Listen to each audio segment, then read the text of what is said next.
ವ್ಯಾಸಂಗವನ್ನ ಪ್ರಾರಂಭ ಮಾಡೋಣ. ನಮೋ ತಸ್ಸ ಭಗವತೋ ಅರ್ಹತೋ ಸಮ್ಮಾ ಸಂಬುದ್ಧಸ್ಸ.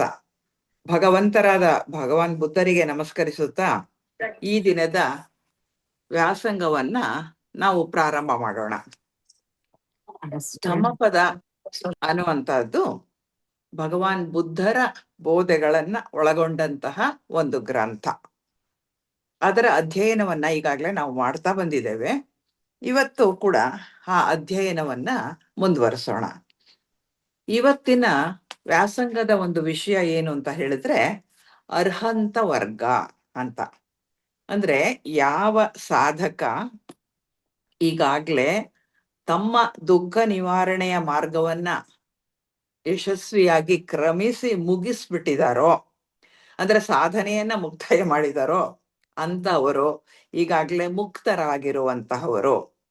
ಈ ರೀತಿಯ ಮುಕ್ತರು ಅಂದ್ರೆ ಜೀವನ್ ಮುಕ್ತರು ಹೇಗೆ ಇರ್ತಾರೆ, ಅವರ ಜೀವನ ಶೈಲಿ ಹೇಗಿರುತ್ತೆ ಅಂದ್ರೆ ಈ ಪ್ರಪಂಚದಲ್ಲಿ ಬದುಕಿದ್ದು ಮುಕ್ತರಾದಂತವ್ರು ಇರ್ತಾರಲ್ಲ, ಅವರ ಜೀವನ ಶೈಲಿ ಹೇಗೆ ಇರುತ್ತೆ ಇತ್ಯಾದಿಗಳ ಬಗ್ಗೆ ಭಗವಾನ್ ಬುದ್ಧರು ಅನೇಕ ಗಾಥೆಗಳಲ್ಲಿ ತಿಳಿಸ್ಕೊಡ್ತಾರೆ. ಈ ಒಂದು ಅಧ್ಯಾಯದಲ್ಲಿ ಅಂದ್ರೆ ಅರ್ಹಂತ ವರ್ಗ ಅನ್ನುವಂತಹ ಅಧ್ಯಾಯದಲ್ಲಿ 10 ಗಾಥೆಗಳು ಬರುತ್ತೆ. ಅವುಗಳಲ್ಲಿ ಇವತ್ತು ನಾವು 1 ಗಂಟೆಯ ಅವಧಿಯಲ್ಲಿ ಕೆಲವು ಗಾಥೆಗಳನ್ನ ಅದರ ವಿವರಣೆ ಸಮೇತವಾಗಿ ಮತ್ತೆ ಅದರ ಹಿನ್ನೆಲೆಯ ಘಟನೆಗಳ ಸಮೇತವಾಗಿ ಅಧ್ಯಯನ ಮಾಡೋದಿಕ್ಕೆ ಪ್ರಾರಂಭ ಮಾಡೋಣ. ಧಮ್ಮಪದದ ಅಧ್ಯಾಯ ಅರ್ಹಂತ ವರ್ಗ. ಅರ್ಹಂತ ಅಂದ್ರೆ ಏನು ಅಂತ ನೋಡೋಣ. ಅರ್ಹಂತ ಅಂದ್ರೆ ಅರ್ಹತ್, ಅರ್ಹನ್, ರಾಹತ್ ಇತ್ಯಾದಿ ಪದಗಳನ್ನ ಇಂತಹ ಸಾಧಕರಿಗೆ ಉಪಯೋಗ ಮಾಡ್ತಾರೆ. ಅರ್ಹಂತರಿಗೆ ಈ ಪದಗಳನ್ನ ಹೇಳ್ತಾರೆ. ಈ ಅರ್ಹಂತ ಅನ್ನುವಂತಹ ಪದ ಇದೆಯಲ್ಲ, ಅದು ಯಾವ ಭಾಷೆದು ಅಂತ ಹೇಳಿದ್ರೆ ಅದು ಸಂಸ್ಕೃತದ ಶಬ್ದ. ಆದ್ರೆ ಅಮ್ಮವ್ರು ಏನ್ ಹೇಳ್ತಾರೆ ಗೊತ್ತಾ, ದ ವರ್ದಿ ಒನ್ ಅಂತ ಹೇಳ್ತಾರೆ. ಅರ್ಹಂತ ಅಂದ್ರೆ ದ ವರ್ದಿ ಒನ್ ಅಂದರೆ ಅರ್ಹನಾದವನು ಅಂತ. ಅದಕ್ಕೆ ಅವರೇ ಮುಂದೆ ಉತ್ತರ ಕೊಡ್ತಾರೆ. ಯಾವುದಕ್ಕೆ ಅರ್ಹತೆ? ಅರ್ಹಂತನಾದವನು ಯಾವುದಕ್ಕೆ ಅರ್ಹನಾಗಿರ್ತಾನೆ ಅನ್ನುವಂತಹ ಪ್ರಶ್ನೆ ಬರುತ್ತಲ್ವಾ. ಅದಕ್ಕೆ ಅಮ್ಮವರೇ HBB ಅಮ್ಮವರೇ ಒಂದ್ ಕಡೆ ಬರೀತಾರೆ, ಡಿಸರ್ವಿಂಗ್ ಡಿವೈನ್ ಆನರ್ಸ್ ಅಂತೆ. ಅಂದ್ರೆ ಹಿ ಡಿಸರ್ವ್ಸ್ ಡಿವೈನ್ ಆನರ್ಸ್ ಅಂತ. ದೈವಿಕವಾದ ಸನ್ಮಾನಕ್ಕೆ ಅರ್ಹರಾದವರು ಅರ್ಹಂತರು ಅಂತಾರೆ. ಅಂದ್ರೆ ದೈವಿಕವಾದ ಸನ್ಮಾನ ಅವರನ್ನ ಅರಸ್ಕೊಂಡು ಬರುತ್ತೆ ಅಂತ. ಮೊದಲು ಈ ಅರ್ಹಂತ ಅಥವಾ ಅರ್ಹತ್ ಅನ್ನುವಂತಹ ಪದವನ್ನ ಜೈನರು ಉಪಯೋಗಿಸ್ತಾರೆ. ಆ ನಂತರ ಬೌದ್ಧರು ಇದನ್ನ ಉಪಯೋಗಿಸ್ತಾರೆ. ಅರ್ಹಂತರು ಅಂತ ಹೇಳಿದ್ರೆ ಅತ್ಯುತ್ತಮವಾದ ಉನ್ನತ ಮಾರ್ಗಕ್ಕೆ ದೀಕ್ಷೆ ನೀಡಲ್ಪಟ್ಟವರು. ಅಂದ್ರೆ ಈಗ ಮಾನವತೆಯಿಂದ ಮಾನವಾತೀತಕ್ಕೆ ಬಂದಾಗಿ ಹೋಗಿದೆ, ಇಲ್ಲಿಂದ ಮುಂದೆ ಇನ್ನ ಉನ್ನತ ಮಾರ್ಗ ಇದೆಯಲ್ಲ, ಅಂದ್ರೆ ಅಲ್ಲಿಗೆ ಮಾನವಾತೀತನಾದ ತಕ್ಷಣ ಮುಕ್ತಾಯ ಆಗೋದಿಲ್ಲ ಸಾಧನೆ ಅನ್ನುವಂತಹದ್ದು ಅಥವಾ ಕ್ರಮಿಕೆ ಅನ್ನುವಂತಹದ್ದು.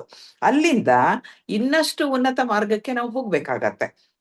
ಅದಕ್ಕಾಗಿ ಅತ್ಯುತ್ತಮವಾದ ಉನ್ನತ ಮಾರ್ಗಕ್ಕೆ ಅಲ್ಲಿ ದೀಕ್ಷೆ ಕೊಡಲ್ಪಡುತ್ತೆ. ದೀಕ್ಷೆ ಅಂದ್ರೇನು? ದೀಕ್ಷೆ ಅಂದ್ರೆ ಈಗಿರುವಂತಹ ಒಂದು ಸ್ಥಿತಿಯಿಂದ ಇನ್ನ ಉನ್ನತ ಮಾರ್ಗಕ್ಕೆ ಹೋಗೋದಿಕ್ಕೆ ಕೊಡುವಂತಹ ಒಂದು ದೀಕ್ಷೆ ಅಂತ ಹೇಳ್ತಾರೆ. ಆ ದಾರಿಯಲ್ಲಿ ಇರುವವನು ಅಂದ್ರೆ ಇನ್ನೂ ಅತ್ಯುತ್ತಮ ಮಾರ್ಗಕ್ಕೆ ತಲುಪುವಂತಹ ಹಾದಿಯಲ್ಲಿ ಇರುವವನಿಗೆ ಅರ್ಹತ್ ಅಂತ ಹೇಳಿ ಕರೀತಾರೆ, ಅರ್ಹಂತ ಅಂತ ಹೇಳಿ ಕರೀತಾರೆ. ಈ ಉನ್ನತ ದಾರಿಯಲ್ಲಿ ಸಾಗುತ್ತಿರೋದ್ರಿಂದ ಅವರು ಜನನ ಮರಣ ಚಕ್ರದಿಂದ ಈಗಾಗ್ಲೇ ಬಿಡುಗಡೆಯನ್ನ ಪಡೆದು ಬಿಟ್ಟಿರ್ತಾರೆ. ಅವರಿಗೆ ಮತ್ತೆ ಹುಟ್ಟು ಸಾವು ಇಲ್ಲ, ಆ ಸ್ಥಿತಿಯನ್ನ ಅವರು ತಲುಪಿಬಿಟ್ಟಿರ್ತಾರೆ. ಮತ್ತೆ ಇದ್ರ ಜೊತೆಗೆ ಅವರು ಯಾವುದೇ ಪ್ರಾಪಂಚಿಕ ಬಂಧನಗಳು ಇಲ್ಲದೆ ಇರುವಂತಹವರು, ಅಂದ್ರೆ ಬಂಧನ ರಹಿತರು, ಸರ್ವತಂತ್ರ ಸ್ವತಂತ್ರರು, ಇಂಥವ್ರನ್ನ ಅರ್ಹಂತರು ಅಂತ ಹೇಳಿ ಭಗವಾನ್ ಬುದ್ಧರು ಹೇಳ್ತಾರೆ. ಅಂದ್ರೆ ಯಾರು ಆ ಡಿವೈನ್ ಆನರ್ಗೆ ಒಂದು ಇದಾಗಿರ್ತಾರೋ, ಅದರ ಅದಕ್ಕೆ ಅರ್ಹರಾಗಿರ್ತಾರೋ ಅಂಥವ್ರನ್ನ ಅರ್ಹಂತರು ಅಂತ ಕರೀತಾರೆ. ಮತ್ತು ಅವ್ರು ಆಗ್ಲೇ ಜನನ ಮರಣ ಚಕ್ರದಿಂದ ಬಿಡುಗಡೆ ಪಡೆದಿರ್ತಾರೆ. ಯಾವ ಬಂಧನವೂ ಪ್ರಾಪಂಚಿಕ ಬಂಧನವೂ ಅವ್ರಿಗೆ ಇರೋದಿಲ್ಲ, ಅಂಥವ್ರನ್ನ ಅರ್ಹಂತರು ಅಂತ ಹೇಳಿ ಕರೀತಾರೆ. ಈಗ ಭಗವಾನ್ ಬುದ್ಧರು ತಮ್ಮ ಗಾಥೆಗಳಲ್ಲಿ ಧಮ್ಮಪದದ ಗಾಥೆಗಳಲ್ಲಿ ಅರ್ಹಂತರ ಬಗ್ಗೆ ಏನ್ ಹೇಳ್ತಾರೆ ಅಂತ ಹೇಳಿ ಕೆಲವು ಶ್ಲೋಕಗಳನ್ನ ನೋಡೋಣ. ಅರ್ಹಂತರ ಗುಣಲಕ್ಷಣಗಳೇನು, ಅವ್ರು ಹೇಗೆ ಜೀವನ ಮಾಡ್ತಾರೆ ಇತ್ಯಾದಿ ಅನೇಕ ವಿಷಯಗಳ ಬಗ್ಗೆ ನಾವು ಈ ಗಾಥೆಗಳಲ್ಲಿ ತಿಳ್ಕೋಬಹುದು. ಮೊದಲನೇ ಗಾಥೆಯಲ್ಲಿ ಏನ್ ಹೇಳ್ತಾರೆ ಅಂದ್ರೆ, ಪ್ರಯಾಣವನ್ನ ಮುಗಿಸಿದವನಿಗೆ, ಶೋಕವಿಲ್ಲದ ಸ್ಥಿತಿಯನ್ನ ತಲುಪಿದವನಿಗೆ, ಎಲ್ಲ ಬಂಧನಗಳಿಂದ ಮುಕ್ತನಾದವನಿಗೆ, ಎಲ್ಲ ಬಿಗಿತಗಳನ್ನ ಕಿತ್ತು ಹಾಕಿದವನಿಗೆ ಭಾವೋದ್ರೇಕದ ಬಾಧೆ ಇರೋದಿಲ್ಲ ಅಂತ ಹೇಳ್ತಾರೆ. ಅಂದ್ರೆ ಈಗಾಗ್ಲೇ ಸಾಧನೆಯ ಒಂದು ಪ್ರಯಾಣ ಏನಿದೆ, ಮಾನವತೆಯಿಂದ ಮಾನವಾತೀತಕ್ಕೆ ಹೋಗುವಂತಹ ಸಾಧನೆಯ ಪಯಣ ಇದೆಯಲ್ಲ, ಆ ಪ್ರಯಾಣನ ಇವನಾಗ್ಲೇ ಮುಗಿಸ್ಬಿಟ್ಟಿದ್ದಾನೆ. ಅದು ಮುಗಿಸಿರೋದ್ರಿಂದ ದುಃಖ ಅಥವಾ ಶೋಕ ಇಲ್ಲದೆ ಇರುವಂತಹ ಸ್ಥಿತಿಯನ್ನ ತಲುಪಬಿಟ್ಟಿದ್ದಾನೆ. ಅವನಿಗೆ ಯಾವುದೇ ದುಃಖ ಇಲ್ಲ, ಒಂದು ಬಂಧನ ಕೂಡ ಇಲ್ಲ, ಎಲ್ಲ ಬಂಧನಗಳಿಂದಲೂ ಮುಕ್ತಿ. ಅಂದ್ರೆ ಈಗ ನಮಗೆ ಮಮಕಾರ ಅನ್ನೋದೊಂದು ಬಂಧನ, ಆಸೆ ಅನ್ನೋದೊಂದು ಬಂಧನ, ಕೋಪ ಅನ್ನೋದೊಂದು ಬಂಧನ, ಅನೇಕ ಒಂದು ಬಂಧನಗಳು ನಮಗಿದೆ. ಆ ರೀತಿಯ ಬಂಧನಗಳಿಂದ ಮುಕ್ತನಾಗ್ಬಿಟ್ಟಿರ್ತಾನೆ. ಎಲ್ಲ ಬಿಗಿತಗಳನ್ನ ಕಿತ್ತಾಕಿದ್ದಾನೆ. ಅಂದ್ರೆ ಯಾವುದೇ ಟೆನ್ಷನ್ ಇಲ್ಲ. ಎಷ್ಟು ಆರಾಮದಾಯಕ ಅಂದ್ರೆ ಅವನಿಗೆ ಗೊತ್ತು ಮುಂದೆ ಏನಾಗ್ತದೆ ಅಂತ ಹೇಳಿ. ಎಲ್ಲದಕ್ಕೂ ಸಿದ್ಧನಾಗಿರುವಂತಹವನಾಗಿರೋದ್ರಿಂದ ಅವನಿಗೆ ಬಿಗಿತಗಳೇ ಇಲ್ಲ, ಭಾವೋದ್ರೇಕಗಳು ಕೂಡ ಅವನಿಗೆ ಇರೋದಿಲ್ಲ, ಯಾವುದೇ ಭಾವದ ಉದ್ರೇಕಗಳು ಇಲ್ಲ, ಅಂತಹ ಸ್ಥಿತಿನಲ್ಲಿ ಇರ್ತಾನೆ. ಇನ್ನ ಹಾಗಾದ್ರೆ ಮಾನವನನ್ನ ಬಂಧಿಸುವಂತಹ ಬಂಧನಗಳು ಯಾವುದು ಅಂತ ನಾವು ತಿಳ್ಕೊಳ್ಬೇಕಾಗತ್ತೆ. ಇಲ್ಲಿ ಬಂಧನಗಳಿಂದ ಮುಕ್ತನಾದವನು ಅಂತ ಇದೆಯಲ್ಲ, ಯಾವುದು ಬಂಧನಗಳು ಮನುಷ್ಯನಿಗೆ ಅಂದ್ರೆ 4 ರೀತಿಯ ಬಂಧನಗಳಿದೆ ಅಂತ ಭಗವಾನ್ ಬುದ್ಧರು ಹೇಳ್ತಾರೆ. ಮೊದಲನೆಯ ಬಂಧನ ಲೋಭ, ಎರಡನೆಯ ಬಂಧನ ದ್ವೇಷ, ಮೂರನೆಯ ಬಂಧನ ವ್ರತ ನಿಯಮಗಳಿಗೆ ಅಂಟಾಕೊಂಡಿರೋ ಅಂತದ್ದು, ನಾಲ್ಕನೆಯ ಬಂಧನ ಅಂಧಶ್ರದ್ಧೆ ಅಂದ್ರೆ ಮೂಢನಂಬಿಕೆ. ಇವೆಲ್ಲವೂ ಕೂಡ ನಮಗೆ ಬಂಧನಗಳೇ. ಮೊದಲನೇದು ಲೋಭ. ಲೋಭ ಅಂದ್ರೇನು? ಆಸೆಯೇ ದುಃಖಕ್ಕೆ ಕಾರಣ.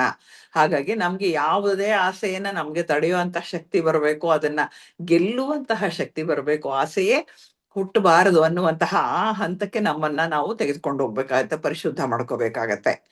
ಆಸೆ ಇದ್ರೆ ತಾನೇ ದ್ವೇಷ ಇರೋದು. ಅದು ಸಿಗ್ಲಿಲ್ಲ, ಅದರಿಂದ ನನಗೆ ಅದನ್ನ ದ್ವೇಷಿಸ್ತೀನಿ, ಹಾಗೆ ಹೀಗೆ ಎಲ್ಲ ಶುರು ಆಗ್ತದೆ. ಹಾಗಾಗಿ ಲೋಭ ಒಂದು ಬಂಧನವಾದರೆ ದ್ವೇಷ ಕೂಡ ಇನ್ನೊಂದು ಬಂಧನ. ಇದ್ರ ಜೊತೆಗೆ ಹೇಳ್ತಾರೆ, ವ್ರತ ನಿಯಮಗಳೇ ಅಂಟ್ಕೊಳ್ಳೋದು. ಹಿಂದಿಂದ ಮಾಡ್ಕೊಂಡು ಬಂದಿದ್ದಾರೆ ಅಂತ ಹೇಳಿ ನಾವು ಅದಕ್ಕೆ ಅಂಟು ಹಾಕೊಂಡಿರೋದು, ಅದ್ರ ಬಗ್ಗೆ ನಾವು ಯೋಚನೆ ಮಾಡೋದೇ ಇಲ್ಲ. ಅದು ಅಗತ್ಯವಾ ಇಲ್ವಾ, ಅದು ನಿಜವಾದಂತಹದ್ದ ಸತ್ಯವಾದ ವಿಚಾರವಾ, ಯಾವುದನ್ನು ನೋಡದಲ್ಲೇ ಸುಮ್ಮನೆ ನಾವು ವ್ರತಗಳನ್ನ ನಿಯಮಗಳನ್ನ ಮಾಡ್ಕೊಂಡು ಹೋಗ್ತಾ ಇರುವಂತಹದ್ದು. ಅದು ಕೂಡ ಮನುಷ್ಯನಿಗೆ ಒಂದು ಬಂಧನ ಅಂತ ಹೇಳ್ತಾರೆ. ನಾಲ್ಕನೆಯದು ಅಂಧಶ್ರದ್ಧೆ ಅಥವಾ ಮೂಢನಂಬಿಕೆ. ಯಾರೋ ಮಾಡ್ತಾ ಇದ್ದಾರೆ, ಇದು ಕೆಲವು ವಿಷಯಗಳನ್ನ ಕೇಳಿರ್ತೀವಿ, ಅದೆಲ್ಲ ಹಾಗೆ ಬೇಕಾಡ್ಡ ಹೋಯ್ತು, ಅದು ಕೆಟ್ಟದಾಗತ್ತೆ, ಅದೇನೋ ಆಯ್ತು, ಇದಾಯ್ತು, ಹಲ್ಲಿ ಲೊಚ್ಚು ಕೊಡ್ತು, ತೊಂದರೆ ಆಯ್ತು, ಹಲ್ಲಿ ಬಿತ್ತು ಮೈ ಮೇಲೆ, ಅದಕ್ಕಿನ್ನೇನ ದೇವಸ್ಥಾನಕ್ಕೆ ಹೋಗು. ಏನೆಲ್ಲಾ ಬಂಧನಗಳಿದೆ ಅಂತ ಹೇಳಿದ್ರೆ, ಮೂಢನಂಬಿಕೆಗಳಿದೆ ಅಂದ್ರೆ ಅಸಾಧ್ಯವಾದಂತಹ ಮೂಢನಂಬಿಕೆಗಳನ್ನ ಇರೋದನ್ನ ನಾವು ಗಮನಿಸ್ತೀವಿ. ಇದೆಲ್ಲವೂ ಕೂಡ ಮೂಢನಂಬಿಕೆ. ಈ ಮೂಢನಂಬಿಕೆ ಕೂಡ ಒಂದು ಬಂಧನ ಅನ್ನೋದನ್ನ ಅರ್ಥ ಮಾಡ್ಕೊಳ್ಬೇಕು. ಹಾಗಾಗಿ ಈ 4 ರೀತಿಯ ಬಂಧನಗಳಿಂದ ನಾವು ಮೊದಲು ಮುಕ್ತರಾಗ್ಬೇಕಾಗತ್ತೆ. ಆಸೆ, ದ್ವೇಷ, ವ್ರತ ನಿಯಮಗಳು ಅಂಟ್ಕೊಳ್ಳೋದು, ಮತ್ತೆ ಮೂಢನಂಬಿಕೆ, ಇಷ್ಟನ್ನು ಕೂಡ ನಾವು ಬಿಡ್ಬೇಕಾಗತ್ತೆ. ಭಗವಾನ್ ಬುದ್ಧರು ಬುದ್ಧ ಪದವಿಯನ್ನ ಪಡೆದ ನಂತರ ಅವರು ಜ್ಞಾನೋದಯ ಆಗತ್ತೆ, ಅವರು ಭಗವಾನ್ ಬುದ್ಧರಾಗ್ತಾರೆ, 8ನೇ ದೀಕ್ಷೆಗೆ ತಲುಪ್ತಾರೆ. ಆದ್ರೂ ಕೂಡ ಅವರ ಕಡು ವೈರಿ ಒಬ್ಬ ಇರ್ತಾನೆ, ದೇವದತ್ತ ಅಂತ. ಅವನು ಯಾರು ಬೇರೆ ಅಲ್ಲ, ಅವರ ಕಸಿನ್ ಬ್ರದರೇ ಆಗಿರ್ತಾನೆ. ಆ ದೇವದತ್ತ ಬುದ್ಧರನ್ನ ಕೊಲ್ಲೋದಿಕ್ಕೆ ಬಹಳ ಬಹಳ ಪ್ರಯತ್ನ ಮಾಡ್ತಾನೆ. ಅವನೇನ್ ಮಾಡ್ತಾನೆ, ಅಲ್ಲಿನ ರಾಜ ಅಜಾತ ಶತ್ರು ಇರ್ತಾನಲ್ಲ ಮೊದ್ಲು, ಆ ಅಜಾತ ಶತ್ರುವಿನ ಜೊತೆ ಸೇರಿ ಅನೇಕ ಪ್ರಯತ್ನಗಳನ್ನ ಭಗವಾನ್ ಬುದ್ಧರನ್ನ ಕೊಲ್ಲಲಿಕ್ಕೆ ಮಾಡ್ತಾನೆ. ಒಂದು ಸರ್ತಿ ಏನಾಗತ್ತೆ, ಒಂದಷ್ಟು ಜನ ಬಿಲ್ಲುಗಾರರನ್ನ ಕಳಿಸ್ತಾನೆ. ಆ ಬಿಲ್ಲುಗಾರರು ತಮ್ಮ ಬಿಲ್ಲಿಗೆ ಬಾಣದ ತುದಿಗೆ ವಿಷವನ್ನ ಬಿಟ್ಟು ರೆಡಿ ಮಾಡ್ಕೊಂಡು ತಗೊಂಡು ಹೋಗಿರ್ತಾರೆ. ಅವ್ರಿಗೆ ಒಂದೇ ಒಂದು ಬಾಣ ತಗಲಿದ್ರೆ ಸಾಕು, ವಿಷ ಮೇಲೇರಿ ಅವರು ಸಾಯ್ಬೇಕು ಅನ್ನುವಂತಹ ಒಂದು ಸ್ಥಿತಿ. ಅಲ್ಲಿಗೆ ತಗೊಂಡು ಹೋಗ್ಬಿಟ್ಟಿರ್ತಾರೆ. ಅವಾಗ ಏನಾಗತ್ತೆ ಅಂತ ಹೇಳಿದ್ರೆ, ಭಗವಾನ್ ಬುದ್ಧರು ಕೇಳಿಸ್ತಾ ಇದೆ ಆದ್ರೆ ರೆಕಾರ್ಡಿಂಗ್ ಅಂತ ಬರ್ತಾ ಇದೆ. ಸ್ವಲ್ಪ ಡಿಸ್ಟರ್ಬ್ ಮಾಡಬೇಡಿ, ಮಾತಾಡಬೇಡಿ ಮಧ್ಯದಲ್ಲಿ. ಅವ್ರ ಜೊತೆ ಸೇರಿ ಅನೇಕ ಪ್ರಯತ್ನ ಮಾಡ್ತಾರೆ. ಈ ಬಿಲ್ಲುಗಾರರು ಏನ್ ಮಾಡ್ತಾರೆ, ಅವರು ಬುದ್ಧರನ್ನ ಕೊಲ್ಲೋದಿಕ್ಕೆ ಅಂತ ಹೇಳಿ ಬಂದಾಗ ಏನಾಗತ್ತೆ, ಅವರು ಎಲ್ಲ ಬಿಲ್ಲುಗಾರರನ್ನ ಭಗವಾನ್ ಬುದ್ಧರು ತಮ್ಮ ನೋಟದಿಂದ, ತಮ್ಮ ಪರಮ ಕರುಣೆಯಿಂದ ಪರಿವರ್ತನೆಯನ್ನ ಮಾಡ್ತಾರೆ. ಮಾಡ್ಬಿಟ್ಟು ಪರಿವರ್ತರಾದಾಗ ಅದು ಸೋಲು ಅವನಿಗೆ. ಅವನೇನ್ ಮಾಡ್ತಾನೆ, ದೇವದತ್ತ ತಾನೇ ಕೊಲ್ತೀನಿ, ಬೇರೆಯವ್ರನ್ನ ಕಳ್ಸಿದ್ರೆ ಆಗೋದಿಲ್ಲ ಅಂತ ಹೇಳಿ ಅವನೇನ್ ಮಾಡ್ತಾನೆ, ಅವನೇ ಕೊಲ್ಲೋದಿಕ್ಕೆ ಅಂತ ಬರ್ತಾನೆ.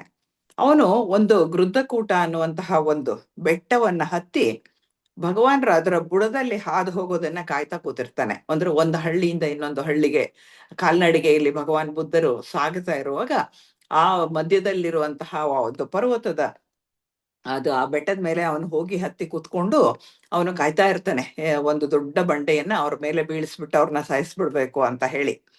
ಅವಾಗ ಕಾಲ್ನಡಿಗೆನಲ್ಲಿ ಭಗವಾನ್ ಬುದ್ಧರು ಅಲ್ಲಿಗೆ ಬರ್ತಾರೆ. ಅವಾಗ ಅವ್ರ ಮೇಲೆ ಬೀಳುವಂತೆ ಇವನೇನ್ ಮಾಡ್ತಾನೆ, ದೊಡ್ಡ ಬಂಡೆಯನ್ನ ಕೆಳಕ್ಕೆ ತಳ್ಳಿಬಿಡ್ತಾನೆ. ಆ ಬಂಡೆ ಭಗವಾನ್ ಬುದ್ಧರ ಮೇಲೇನೆ ಬೀಳಬೇಕಾಗಿರತ್ತೆ. ಆದ್ರೆ ಆ ಬೆಟ್ಟದಲ್ಲಿದ್ದ ಚಿಕ್ಕ ಪುಟ್ಟ ಬಂಡೆಗಳಿಗೆ ಅದು ಬಡ್ದು, ಈ ದೊಡ್ಡ ಬಂಡೆ ಬಡ್ದು ಕೆಳಗೆ ಬರುವ ಹೊತ್ತಿಗೆ ಚೂರ್ ಚೂರಾಗಿ ಹೋಗ್ಬಿಡುತ್ತೆ. ಚೂರ್ ಆದ್ರೆ ಕೂಡ ಒಂದು ಸ್ವಲ್ಪ ದೊಡ್ಡದಾದಂತಹ ಚೂರು ಭಗವಾನ್ ಬುದ್ಧರ ಕಾಲಿನ ಒಂದು ಹೆಬ್ಬೆರಳಿಗೆ ತಗಲ್ಬಿಡುತ್ತೆ. ಗಾಯ ಆಗಿ ರಕ್ತ ಸುರಿಯೋದಕ್ಕೆ ಶುರುವಾಗತ್ತೆ. ಅವಾಗ ಜೊತೆನಲ್ಲಿದ್ದ ಭಿಕ್ಷುಗಳೇನ್ ಮಾಡ್ತಾರೆ, ಅದು ಒಂದು ಬಟ್ಟೆಯನ್ನ ಕಟ್ಟಿ ಭಗವಾನ್ ಬುದ್ಧರನ್ನ ಕರ್ಕೊಂಡು ಮುಂದಿನ ಹಳ್ಳಿಗೆ ಹೋಗಿ ಆ ಹಳ್ಳಿಯ ವೈದ್ಯರಾಗಿದ್ದಂತಹ ಜೀವಕ ಅನ್ನುವಂತಹ ವೈದ್ಯರ ಹತ್ತಿರಕ್ಕೆ ಕರ್ಕೊಂಡು ಹೋಗ್ತಾರೆ ಬುದ್ಧರನ್ನ. ಆ ಜೀವಕರು ಭಗವಾನ್ ಬುದ್ಧರನ್ನ ನೋಡಿ ನಮಸ್ಕಾರ ಮಾಡಿ ಅವ್ರನ್ನ ಕೂರಿಸಿ ಅವರ ಗಾಯಕ್ಕೆ ಅದನ್ನೆಲ್ಲ ಗಾಯ ಎಲ್ಲ ತೊಳೆದು ಒಳ್ಳೆಯ ಮುಲಾಮನ್ನ ಹಚ್ಚಿ ಪಟ್ಟಿಯನ್ನ ಕಟ್ಟಿ ಎಲ್ಲ ಆರೈಕೆಯನ್ನ ಆ ಜೀವಕ ಮಾಡ್ತಾರೆ. ಆ ಜೀವಕ ಈ ಪಟ್ಟಿಯನ್ನ ಕಟ್ಟಿದ ಮೇಲೆ ಏನಾಗತ್ತೆ ಅಂತ ಹೇಳಿದ್ರೆ, ಒಬ್ಬ ರೋಗಿಯನ್ನ ನೋಡ್ಲಿಕ್ಕೆ ಬೇರೆ ಊರಿಗೆ ಹೋಗ್ಬೇಕಾಗಿರುತ್ತೆ. ಆ ರೋಗಿ ಸ್ವಲ್ಪ ಅರ್ಜೆಂಟ್ ಆಗಿ ಹೋಗ್ಬೇಕಾಗಿರುತ್ತೆ, ಈ ಅಪ್ಪ ಅವ್ರಿಗೆ ಕಷ್ಟ ಇರುತ್ತೆ, ಈ ಡಾಕ್ಟರ್ ಹೋಗ್ಬೇಕಾಗಿರುತ್ತೆ. ಅದಕ್ಕೆ ಅವ್ರೇನ್ ಹೇಳ್ತಾರೆ ಅಂದ್ರೆ, ಭಗವಾನ್ ಬುದ್ಧರಿಗೆ ಹೇಳ್ತಾರೆ, ನಾನೊಬ್ಬ ರೋಗಿಯನ್ನ ಪರೀಕ್ಷೆ ಮಾಡ್ಬೇಕಾಗಿದೆ ಪಕ್ಕದ ಊರಲ್ಲಿ, ನಾನು ಅಲ್ಲಿ ಹೋಗಿ ಪರೀಕ್ಷೆ ಮಾಡಿ ಅವನಿಗೆ ಏನ್ ಬೇಕೋ ಅದರ ಅಗತ್ಯವಾದ ಔಷಧಿಯನ್ನ ಕೊಟ್ಬಿಟ್ಟು ನಾನು ವಾಪಸ್ ಬರ್ತೀನಿ. ನಾ ಬರೋವರೆಗೂ ಕೂಡ ನಿಮ್ಮ ಕಾಲಿನ ಈ ಪಟ್ಟಿ ನಾನೇನು ಔಷಧಿ ಹಾಕಿ ಕಟ್ಟಿದ್ದೀನಿ ಅದು ಹೀಗೆ ಇರ್ಲಿ, ನಾನು ಇವತ್ತೇ ವಾಪಸ್ ಬಂದ್ಬಿಡ್ತೀನಿ ಅಂತ ಹೇಳ್ಬಿಟ್ಟು ಅವರು ಜೀವಕ ಅನ್ನೋರು ಪಕ್ಕದ ಊರಿಗೆ ಹೊರಟು ಹೋಗ್ತಾರೆ. ಅವ್ರು ಹೋದ್ರೆ ಅವಾಗೇನಾಗತ್ತೆ, ಪಾಪ ಅವ್ರು ಹೋಗಿ ಅವ್ರನ್ನ ನೋಡಿ ಅವ್ರಿಗೆ ಔಷಧಿಯನ್ನ ಕೊಟ್ಟು ಎಲ್ಲ ಮುಗಿಸಿ ಹಿಂದಿರುಗಿ ಬೇಗ ಬೇಗ ಬರ್ತಾರೆ. ಆದ್ರೆ ಏನಾಗತ್ತೆ, ಸಾಯಂಕಾಲ ಆದ ಮೇಲೆ ಆ ಊರಿನ ದಿಡ್ಡಿ ಬಾಗಿಲನ್ನ ಮುಚ್ಚುವ ಒಂದು ಅಭ್ಯಾಸ ಇರುತ್ತೆ. ಜೀವಕರಿನ್ನ ಅಲ್ಲಿಗೆ ಬರೋ ಅಷ್ಟೊತ್ತಿಗೆ ಏನಾಗುತ್ತೆ ಅಂತ ಹೇಳಿದ್ರೆ ದಿಡ್ಡಿ ಬಾಗಿಲು ಮುಚ್ಚಿಬಿಟ್ಟಿರ್ತಾರೆ. ಒಂದ್ಸರ್ತಿ ದಿಡ್ಡಿ ಬಾಗಿಲು ಮುಚ್ಚಿದ್ಮೇಲೆ ಕಾವಲುಗಾರರು ಅಲ್ಲಿಂದ ಹೊರಟು ಹೋಗ್ತಾರೆ. ಹಾಗಾಗಿ ಬಾಗಿಲನ್ನ ತೆಗೆಯೋರು ಯಾರು ಇರೋದಿಲ್ಲ ಅಂತಹ ಒಂದು ಸ್ಥಿತಿ ಬರತ್ತೆ. ಬಾಗಿಲನ್ನ ಮುಚ್ಚಿಬಿಡ್ತಾರೆ. ಅಂದ್ರೆ ಜೀವಕ ರಾತ್ರಿ, ಅಂದ್ರೆ ಒಂದು ಉಪಯೋಗ ಏನ್ ಮಾಡಿರ್ತಾರೆ ಅಂತ ಹೇಳಿದ್ರೆ, ದಿಡ್ಡಿ ಬಾಗಿಲು ಹಾಕಿದ್ರು ಕೂಡ ಅಲ್ಲೊಂದು ಛತ್ರವನ್ನ ಏರ್ಪಡಿಸಿರ್ತಾರೆ. ಯಾರಾದ್ರೂ ಲೇಟ್ ಆಗಿ ವೇಳೆ ಕಳೆದ ಮೇಲೆ ಬಂದರೆ ಅಲ್ಲಿ ಛತ್ರದಲ್ಲಿ ಇರಬಹುದು. ಜೀವಕರಿಗೆ ಇರೋದಕ್ಕೇನು ಪ್ರಾಬ್ಲಮ್ ಇಲ್ಲ, ತೊಂದರೆ ಇಲ್ಲ. ಆದ್ರೆ ಅವ್ರಿಗೆ ಬಹಳ ಒದ್ದಾಟ ಆಗ್ಬಿಡುತ್ತೆ. ಯಾಕೆ ಅಂತಂದ್ರೆ ಬಹಳ ಪಶ್ಚಾತ್ತಾಪ ಪಡ್ತಾರೆ ಡಾಕ್ಟರ್ ಜೀವಕ ಅನ್ನುವಂಥವ್ರು. ಯಾಕೆ ಅಂದ್ರೆ ಭಗವಾನ್ ಬುದ್ಧರಿಗೆ ಒಂದು ಸಾಮಾನ್ಯವಾದಂತಹ ಒಂದು ಔಷಧಿಯನ್ನು ಹಾಕಿ ಸಾಮಾನ್ಯವಾದಂತಹ ಪಟ್ಟಿ ಕಟ್ಬಿಟ್ಟಿದ್ದೀನಿ. ಈ ದಿನ ಬಿಚ್ಚಲೇಬೇಕು, ರಾತ್ರಿ ಒಳಗದನ್ನ ಬಿಚ್ಚಲೇಬೇಕಾಗಿದೆ. ಅದನ್ನ ಬಿಚ್ಚದಲ್ಲೇ ಹೋದ್ರೆ ಭಗವಾನ್ರಿಗೆ ಬಹಳ ನೋವಾಗತ್ತೆ, ಅವರ ಕಾಲಿಗೆ ತೊಂದರೆ ಆಗತ್ತೆ ಅನ್ನೋದು ಜೀವಕರ ಅಭಿಪ್ರಾಯ. ಯಾಕೆಂದ್ರೆ ಅವರೇ ಡಾಕ್ಟ್ರು, ಅವರೇ ಕಟ್ಟಿರೋದು ಪಟ್ಟಿಯನ್ನ. ಏನ್ ಮಾಡ್ಲಿ ನಾನು ಅಂತ ಅಷ್ಟೂ ರಾತ್ರಿ ಇಡೀ ಒದ್ದಾಡ್ಕೊಳ್ತಾರೆ. ಅಯ್ಯೋ ನಾನು ಹಿಂಗಾಗೋಯ್ತು, ನಾನ್ ಸ್ವಲ್ಪ ಬರೋದ್ ನಿಧಾನ ಆಗೋಯ್ತು, ದಿಡ್ಡಿ ಬಾಗ್ಲ ಹಾಕ್ಬಿಟ್ಟಿದೆ, ಭಗವಾನ್ ಬುದ್ಧರ ಒಂದು ಕಾಲಿನ ಪಟ್ಟಿಯನ್ನ ತೆಗಿಬೇಕಾಗಿತ್ತಲ್ಲ ಅಂತ ಹೇಳಿ ತುಂಬಾ ಒದ್ದಾಡ್ಕೊಳ್ತಾರೆ. ಅದೇ ವೇಳೆಗೆ ಭಗವಾನ್ ಬುದ್ಧರಿಗೆ ಗೊತ್ತಾಗತ್ತೆ ಏನಾಗ್ತಿದೆ ಅಂತ ಹೇಳಿ. ಅವ್ರೇನ ಹೇಳ್ತಾರೆ, ಅದೇ ವೇಳೆಯಲ್ಲಿ ಭಗವಾನ್ ಬುದ್ಧರು ಪೂಜ್ಯ ಆನಂದರನ್ನ ಕರೀತಾರೆ. ಕರೆದ್ಬಿಟ್ಟು, ನೋಡು ಈಗ ಈ ಪಟ್ಟಿ ತೆಗೆದು ಬಿಡು ಅಂತ ಹೇಳ್ತಾರೆ. ಯಾಕೆ ಅಂತ ಕೇಳ್ತಾನೆ ಅವನ ಆನಂದ. ಡಾಕ್ಟರ್ ಬಂದು ಬಿಚ್ತೀನಿ ಎಂದಿದಾರಲ್ಲ ಅಂತ. ಅವಾಗ ಬುದ್ಧರು ಹೇಳ್ತಾರೆ, ಪೂಜ್ಯ ಆನಂದ ಪಟ್ಟಿ ಬಿಚ್ಬಿಡು. ಜೀವಕ ಪಟ್ಟಿ ಬಿಚ್ಚೋದಕ್ಕೆ ಸಾಧ್ಯ ಆಗ್ಲಿಲ್ಲ ಅಂತ ಆಚೆ ಕಡೆ ದಿಡ್ಡಿ ಬಾಗ್ಲಿಂದ ಆಚೆ ಕಡೆ ಕೂತ್ಕೊಂಡು ಕೊರಗ್ತಾ ಇದ್ದಾನೆ, ಅದರಿಂದ ನೀನ್ ಪಟ್ಟಿ ಬಿಚ್ಬಿಡು ಅಂತ ಹೇಳ್ತಾರೆ. ಆನಂದ ಏನ್ ಮಾಡ್ತಾರೆ, ಅವರ ಪಟ್ಟಿಯನ್ನ ಬಿಚ್ಚುತ್ತಾರೆ. ಅವಾಗ ಭಗವಾನ್ ಬುದ್ಧರ ಗಾಯನೂ ವಾಸಿ ಆಗೋಗಿರುತ್ತೆ, ಗಾಯ ಆಗಿದೆ ಅನ್ನೋದ್ರ ಗುರುತು ಕೂಡ ಇಲ್ಲದ ರೀತಿಯಲ್ಲಿ ವಾಸಿ ಆಗೋಗಿರುತ್ತೆ. ಅಷ್ಟು ಕಾಲು ಅಚ್ಚುಕಟ್ಟಾಗ್ಬಿಟ್ಟಿರತ್ತೆ, ಮಾಯ ಆಗೋಗ್ಬಿಟ್ಟಿರತ್ತೆ.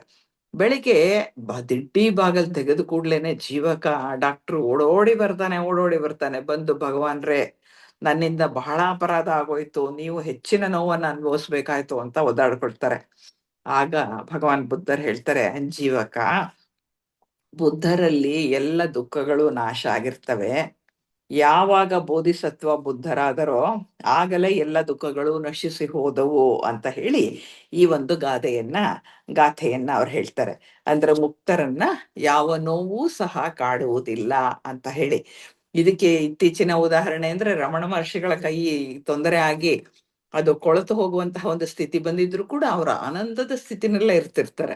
ಅವ್ರು ಅದನ್ನ ಒಂದು ಯಾವುದೋ ಒಂದು ಬೇರೆ ಏನನ್ನೋ ಒಂದು ನೋಡುವಂತೆ ನೋಡ್ತಾ ಇರ್ತಾರೆ. ಅಂದ್ರೆ ಅವರ ಅಂತಹ ಸ್ಥಿತಿಯಲ್ಲಿರೋರ್ಗೆ ಆ ನೋವು ಅದು ಕಾಡೋದೇ ಇಲ್ಲ ಅಂತ ಅನ್ಸುತ್ತೆ ನಂಗೆ. ಬುದ್ಧರ ಅದನ್ನೇ ಹೇಳ್ತಾರೆ, ಮುಕ್ತರಾದವನಿಗೆ ಇದ್ಯಾವುದು ಕೂಡ ಕಾಡೋದೇ ಇಲ್ಲ, ಜೀವನ್ ಮುಕ್ತರಿಗೆ ಈ ಯಾವ ತೊಂದರೆನೂ ಕೊಡೋದಿಲ್ಲ, ಬಂಧ ಮುಕ್ತರಿಗೆ ಎಲ್ಲ ಬಿಗಿತೆಗಳನ್ನ ಕಿತ್ತಾಕ್ದವ್ರೆ ಭಾವೋದ್ರೇಕಗಳು ಯಾವುದು ಇರೋದೇ ಇಲ್ಲ ಅಂತ ಹೇಳ್ತಾರೆ. ಇನ್ನು ಮುಂದಿನ ಒಂದು ಗಾಥೆಯನ್ನ ನೋಡೋಣ. ಮುಂದಿನ ಗಾಥೆಯಲ್ಲಿ ಭಗವಾನ್ರು ಹೇಳ್ತಾರೆ, ಸ್ಮೃತಿವಂತರು ಪ್ರಯತ್ನಶೀಲರಾಗಿರ್ತಾರೆ, ಅವರು ಮನೆಯ ಜೀವನಕ್ಕೆ ಅಂಟಿಕೊಂಡಿರುವುದಿಲ್ಲ. ಹೇಗೆ ಹಂಸವು ಸರೋವರವನ್ನ ಬಿಟ್ಟು ಹಾರಿ ಹೋಗುತ್ತದೆಯೋ ಹಾಗೆ ಅವರುಗಳು ಮನೆಯನ್ನ ಬಿಟ್ಟು ಹೋಗುತ್ತಾರೆ ಅಂತ ಹೇಳ್ತಾರೆ. ಅಂದ್ರೆ ಸ್ಮೃತಿವಂತರು ಅಂದ್ರೆ ಸದಾ ಎಚ್ಚೆತ್ತ ಸ್ಥಿತಿಯಲ್ಲಿ ಇರುವಂತಹವರು, ಸ್ಮೃತಿಯನ್ನ ಗಳಿಸಿಕೊಂಡವರು, ಅರಿವಿನಿಂದ ಇರುವಂತಹವರು, ಅವರು ಪ್ರಯತ್ನಶೀಲರಾಗೇ ಇರ್ತಾರೆ. ಅವರು ಮನೆಯ ಜೀವನಕ್ಕೆ ಅಂಟಿಕೊಂಡಿರೋದಿಲ್ಲ. ಅಂದ್ರೆ ಮನೆ ಜೀವನ ಅಂದ್ರೆ ಏನು ಅಂದ್ರೆ ಪ್ರಾಪಂಚಿಕ ಜೀವನ. ಈ ಪ್ರಾಪಂಚಿಕ ಜೀವನಕ್ಕೆ ಅಂಟ್ಕೊಂಡಿರಲ್ಲ. ಯಾವ ರೀತಿ ಹಂಸ ಸರೋವರಕ್ಕೆ ಬರುತ್ತೆ, ಆನಂತರ ತನ್ನ ಕೆಲಸ ಮುಗಿದ ತಕ್ಷಣ ಹಾರಿ ಹೋಗುತ್ತೆ. ಯಾವ ರೀತಿ ಹಂಸವು ಸರೋವರವನ್ನ ಬಿಟ್ಟು ಹಾರಿ ಹೋಗುತ್ತದೆಯೋ ಅದೇ ರೀತಿ ಅವರುಗಳು ಮನೆಯನ್ನ ಬಿಟ್ಟು ಹೋಗುತ್ತಾರೆ. ಅಂದ್ರೆ ಬಹಳ ಸುಲಭವಾಗಿ ಎಲ್ಲ ಬಂಧನಗಳಿಂದ ಮೀರಿ ಅವರು ಹೊರಟು ಹೋಗ್ತಾರೆ ಅನ್ನುವಂತಹ ಮಾತನ್ನ ಭಗವಾನ್ ಬುದ್ಧರು ಹೇಳ್ತಾರೆ ಈ ಒಂದು ಗಾಥೆಯಲ್ಲಿ.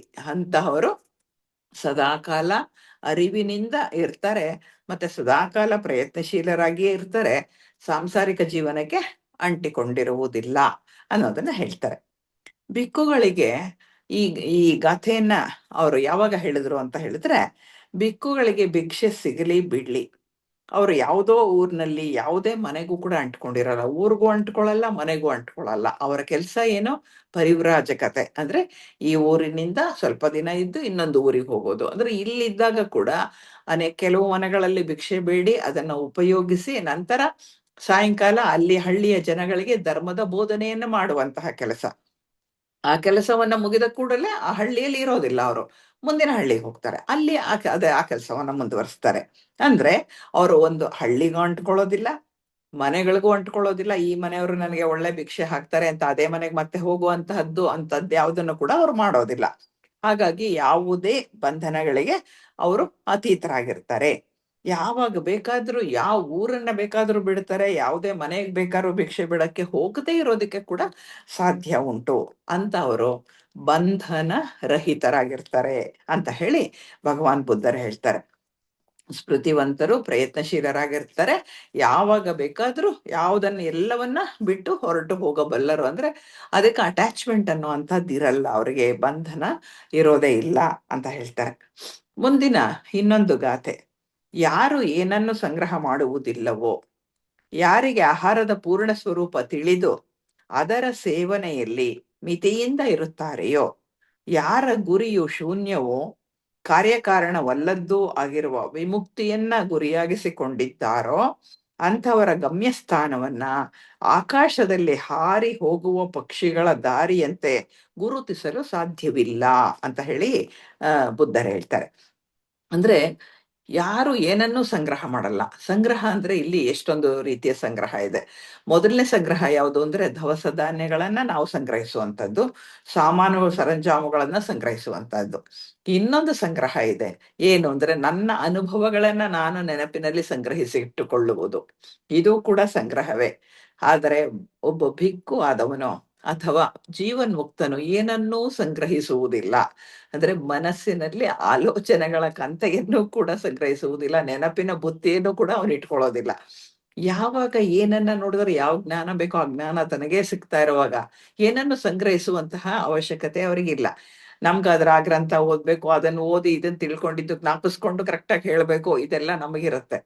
ಬಟ್ ಅವ್ರಿಗಿರೋದಿಲ್ಲ.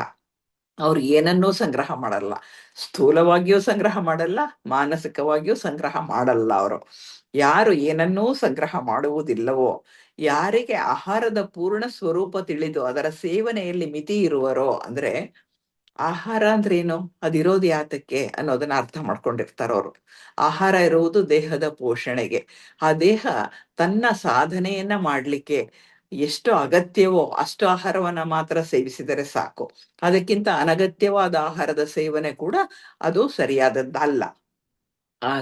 ಆಹಾರದ ಸೇವನೆಯಲ್ಲಿ ಮಿತಿ ಅದು ಇರಬೇಕಾಗತ್ತೆ. ಯಾರ ಗುರಿಯು ಶೂನ್ಯವೋ, ಅಂದ್ರೆ ಗುರಿನೇ ಇಲ್ಲ ಅವ್ರಿಗೆ ಯಾವ ಗುರಿ ಇದೆ? ಯಾಕೆಂದ್ರೆ ಗುರಿಯನ್ನ ತಲುಪಿದ್ದಾರೆ. ಮುಂದಿನ ಗುರಿ ತನ್ನಿಂದ ತಾನೇ ಆಗುವಂತಹ ಒಂದು ಕ್ರಿಯೆ, ಅದ್ರ ಪಾಡಿಗೆ ಅದ್ ನಡೀತಾ ಇರುತ್ತೆ. ಅಲ್ಲೇ ಒಂದು ಗುರಿಯನ್ನ ಇಟ್ಕೊಳ್ಳೋದಿಲ್ಲ ಅವರು. ಯಾಕೆಂದ್ರೆ ಗುರಿ ಅಂದ್ರೆ ನಾನು ಇಂಥ ಒಂದ್ ಜಾಗಕ್ಕೆ ಹೋಗ್ಬೇಕು, ನಾನು ಇಲ್ಲಿಂದ ಹೀಗೆ ಹೋಗ್ತೀನಿ ಹಾಗೋಗ್ತೀನಿ ಅಂತ ಎಲ್ಲ ಮನಸ್ಸಿನಿಂದ ಪ್ಲಾನ್ ಮಾಡಿ ಹೋಗುವಂತಹದ್ದು. ಇಲ್ಲಿ ಅವ್ರಿಗೆ ಅದೆಲ್ಲ ಇಲ್ಲ, ಮನಸ್ಸೇ ಮೌನವಾಗಿರೋದ್ರಿಂದ. ಯಾರ ಗುರಿಯು ಶೂನ್ಯವೋ, ಕಾರ್ಯಕಾರಣವಲ್ಲದ್ದು ಆಗಿರುವ ವಿಮುಕ್ತಿಯನ್ನ ಗುರಿಯಾಗಿರಿಸಿಕೊಂಡಿದ್ದಾರೋ, ಅಂದ್ರೆ ಕಾರ್ಯಕಾರಣ ಸಂಬಂಧಗಳಿಗೆ ಅತೀತರಾಗ್ಬಿಟ್ಟಿರ್ತಾರೆ ಅವರು. ಹಾಗಾಗಿ ಅಲ್ಲಿ ಯಾವುದೇ ಒಂದು ಇದು ಇಲ್ಲ, ಕಾರ್ಯಕಾರಣ ಸಂಬಂಧ ಇಲ್ಲ. ಅಂತಹವರು ಗಮ್ಯಸ್ಥಾನವನ್ನ ಆಕಾಶದಲ್ಲಿ ಹಾರಿ ಹೋಗುವ ಪಕ್ಷಿಯ ದಾರಿಯಂತೆ ಗುರುತಿಸಲು ಸಾಧ್ಯವಿಲ್ಲ. ಅವ್ರು ಎಲ್ಲಿದ್ದಾರೆ, ಎಲ್ಲಿ ಹೋಗುತ್ತಾ ಇದ್ದಾರೆ, ಏನ್ ಮಾಡ್ತಿದ್ದಾರೆ ಅನ್ನೋದನ್ನ, ಇವಾಗ ಮೇಲ್ಗಡೆ ಒಂದು ಪಕ್ಷಿ ಆಕಾಶದಲ್ಲಿ ಹಾರಾಡ್ತಾ ಇದೆ, ಅದೇನಾದ್ರೂ ಒಂದು ದಾರಿಯನ್ನ ಮಾಡ್ಕೊಂಡು ಹೋಗುತ್ತಾ, ಒಂದು ದಾರವನ್ನ ಬಿಟ್ಕೊಂಡು ಹೋಗುತ್ತಾ? ಏನೂ ಇಲ್ಲ.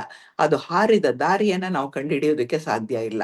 ಇಲ್ಲಿ ಹಾರತ್ತೆ, ಅಲ್ಲಿ ಹಾರತ್ತೆ, ಇನ್ನೊಂದ್ ಕಡೆ ಹಾರತ್ತೆ, ಹಾರ್ತಾನೆ ಇರುತ್ತೆ. ಆ ದಾರಿಯನ್ನ ನಾವು ಗುರ್ತಿಸೋದಕ್ಕೆ ಆಗಲ್ಲ. ಯಾವ ರೀತಿ ಆಕಾಶದಲ್ಲಿ ಹಾರಿ ಹೋಗುವ ಪಕ್ಷಿಯು ಆ ದಾರಿಯನ್ನ ಗುರುತಿಸೋಕೆ ಸಾಧ್ಯ ಇಲ್ವೋ, ಆ ರೀತಿಯಲ್ಲಿ ನಾವು ಅವರನ್ನ ಗುರುತಿಸೋದಕ್ಕೆ ಸಾಧ್ಯ ಇಲ್ಲ ಅಂತ ಹೇಳ್ತಾರೆ. ಅಂದ್ರೆ ನಿಜವಾದ ಭಿಕ್ಕುಗಳು ಯಾವುದನ್ನೂ ಸಂಗ್ರಹ ಮಾಡೋದಿಲ್ಲ. ಇದನ್ನ ಹೇಳೋದಕ್ಕೆ ಯಾತಕ್ಕೆ ಹೇಳ್ತಾರೆ ಅನ್ನೋದನ್ನ ಅರ್ಥ ಮಾಡ್ಕೋಬೇಕು ನಾವು. ಅದು ಹೇಳ್ತಾರೆ, ಒಬ್ಬ ಭಿಕ್ಕು ಇರ್ತಾರೆ. ಆ ಭಿಕ್ಕು ಬಹಳ ವಿಪಶ್ಯನಾ ಧ್ಯಾನದಲ್ಲಿ ಬಹಳ ಮುಂದುವರೆದು ಬಿಟ್ಟಿರ್ತಾರೆ. ಅವರು ಆಹಾರಕ್ಕಾಗಿ ಒಂದ್ ಹಳ್ಳಿಗೆ ಹೋಗ್ತಾರೆ, ಸ್ವಲ್ಪ ಆಹಾರ ಸ್ವೀಕರಿಸ್ತಾರೆ.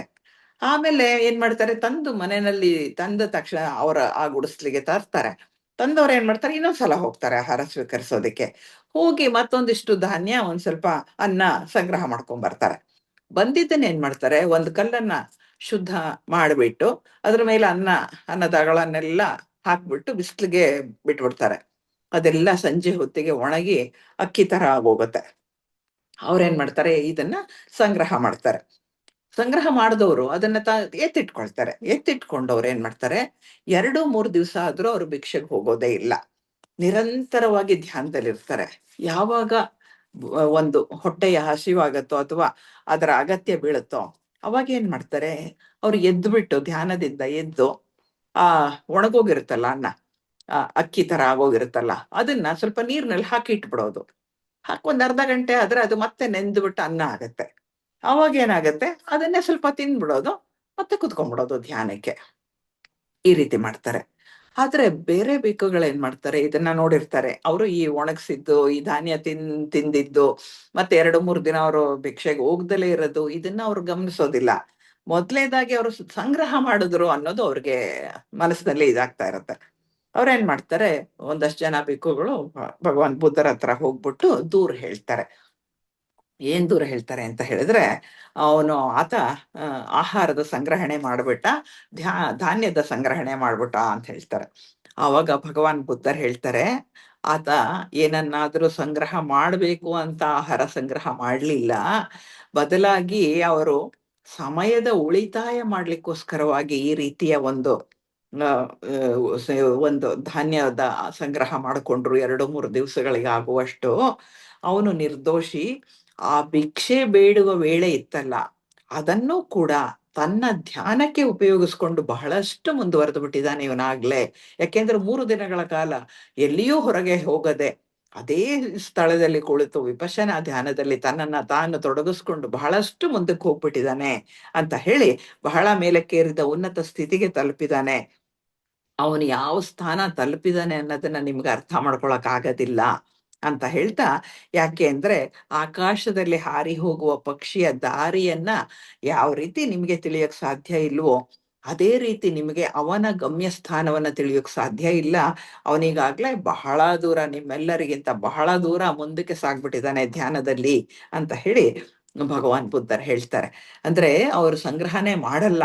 1-2 ದಿನಕ್ಕೆ ಸ್ವಲ್ಪ ಆಹಾರ ಸಂಗ್ರಹ ಮಾಡಿದ್ರು ಅಂದ್ರೆ ಅದರ ಹಿಂದಿನ ಉದ್ದೇಶ ಆ ವೇಳೆಯನ್ನ ಕೂಡ ಸದುಪಯೋಗ ಮಾಡಿಕೊಳ್ಳುವುದು ಅಂತಾಗಿರುತ್ತೆ. ಅದನ್ನು ಕೂಡ ಧ್ಯಾನಕ್ಕಾಗಿ ಉಪಯೋಗಿಸುವುದು ಅಂತ ಹೇಳಿ ಆಗಿರುತ್ತೆ ಅನ್ನೋದನ್ನ ಭಗವಾನ್ ಬುದ್ಧರು ತಿಳಿಸಿಕೊಡ್ತಾರೆ ಇತರ ಭಿಕ್ಕುಗಳಿಗೆ. ಯಾವ ರೀತಿ ಇವರು ತಮ್ಮ ಸಾಧನೆಗಳನ್ನ ಭಿಕ್ಕುಗಳು ಮುಂದುವರಿಸ್ತಾ ಇದ್ರು ಅನ್ನೋದು ನಮ್ಗೆ ಅರ್ಥ ಆಗತ್ತೆ. ಅಂದ್ರೆ ಯಾವುದನ್ನು ಎಲ್ಲವನ್ನ ಮೀರಿ ಯಾವ ಬಂಧನವೂ ಇಲ್ಲದ ರೀತಿಯಲ್ಲಿ ಆಹಾರಕ್ಕೂ ಕೂಡ ಇದನ್ನ ಹೊರಗಡೆ ಭಿಕ್ಷಕ್ಕೆ ಹೋಗದೆ ಆ ಇದ್ದದ್ದನ್ನ ನೀರಲ್ಲಿ ನೆನೆಸಿಕೊಂಡು ಒಂದು ಸ್ವಲ್ಪ ತಿಂದು ಮತ್ತೆ ಕುಳಿತು ಬಿಡ್ತಾರಲ್ಲ ಧ್ಯಾನಕ್ಕೆ. ಎಂತಹ ಒಂದು ಮನಸ್ಥಿತಿ ಇದ್ದಿರಬಹುದು ಅಂದ್ರೆ, ಒಂದು ಚೂರು ದೇಹದ ಮೇಲಿನ ಅಭಿಮಾನ, ಆಹಾರದ ಮೇಲಿನ ಆಸಕ್ತಿ ಯಾವುದೂ ಇಲ್ಲದಂತಹ ಸ್ಥಿತಿಯಲ್ಲಿದ್ದಾಗ ಎಷ್ಟು ಮುಂದಕ್ಕೆ ಹೋಗ್ಲಿಕ್ಕೆ ಸಾಧ್ಯ ಅನ್ನೋದನ್ನ ಬುದ್ಧರು ಹೇಳ್ತಾರೆ ಅವರಿಗೆ. ಹೀಗೆ ಈ ಗಾಥೆಗಳು ಅರ್ಹಂತರ ಬಗ್ಗೆ, ಅಂದ್ರೆ ಈ ವ್ಯಕ್ತಿ ಕೂಡ ಅರ್ಹಂತ ಸ್ಥಿತಿಗೆ ತಲುಪಿದ್ದಾರೆ ಅನ್ನೋದನ್ನ ಬುದ್ಧರು ಹೇಳ್ತಾರೆ.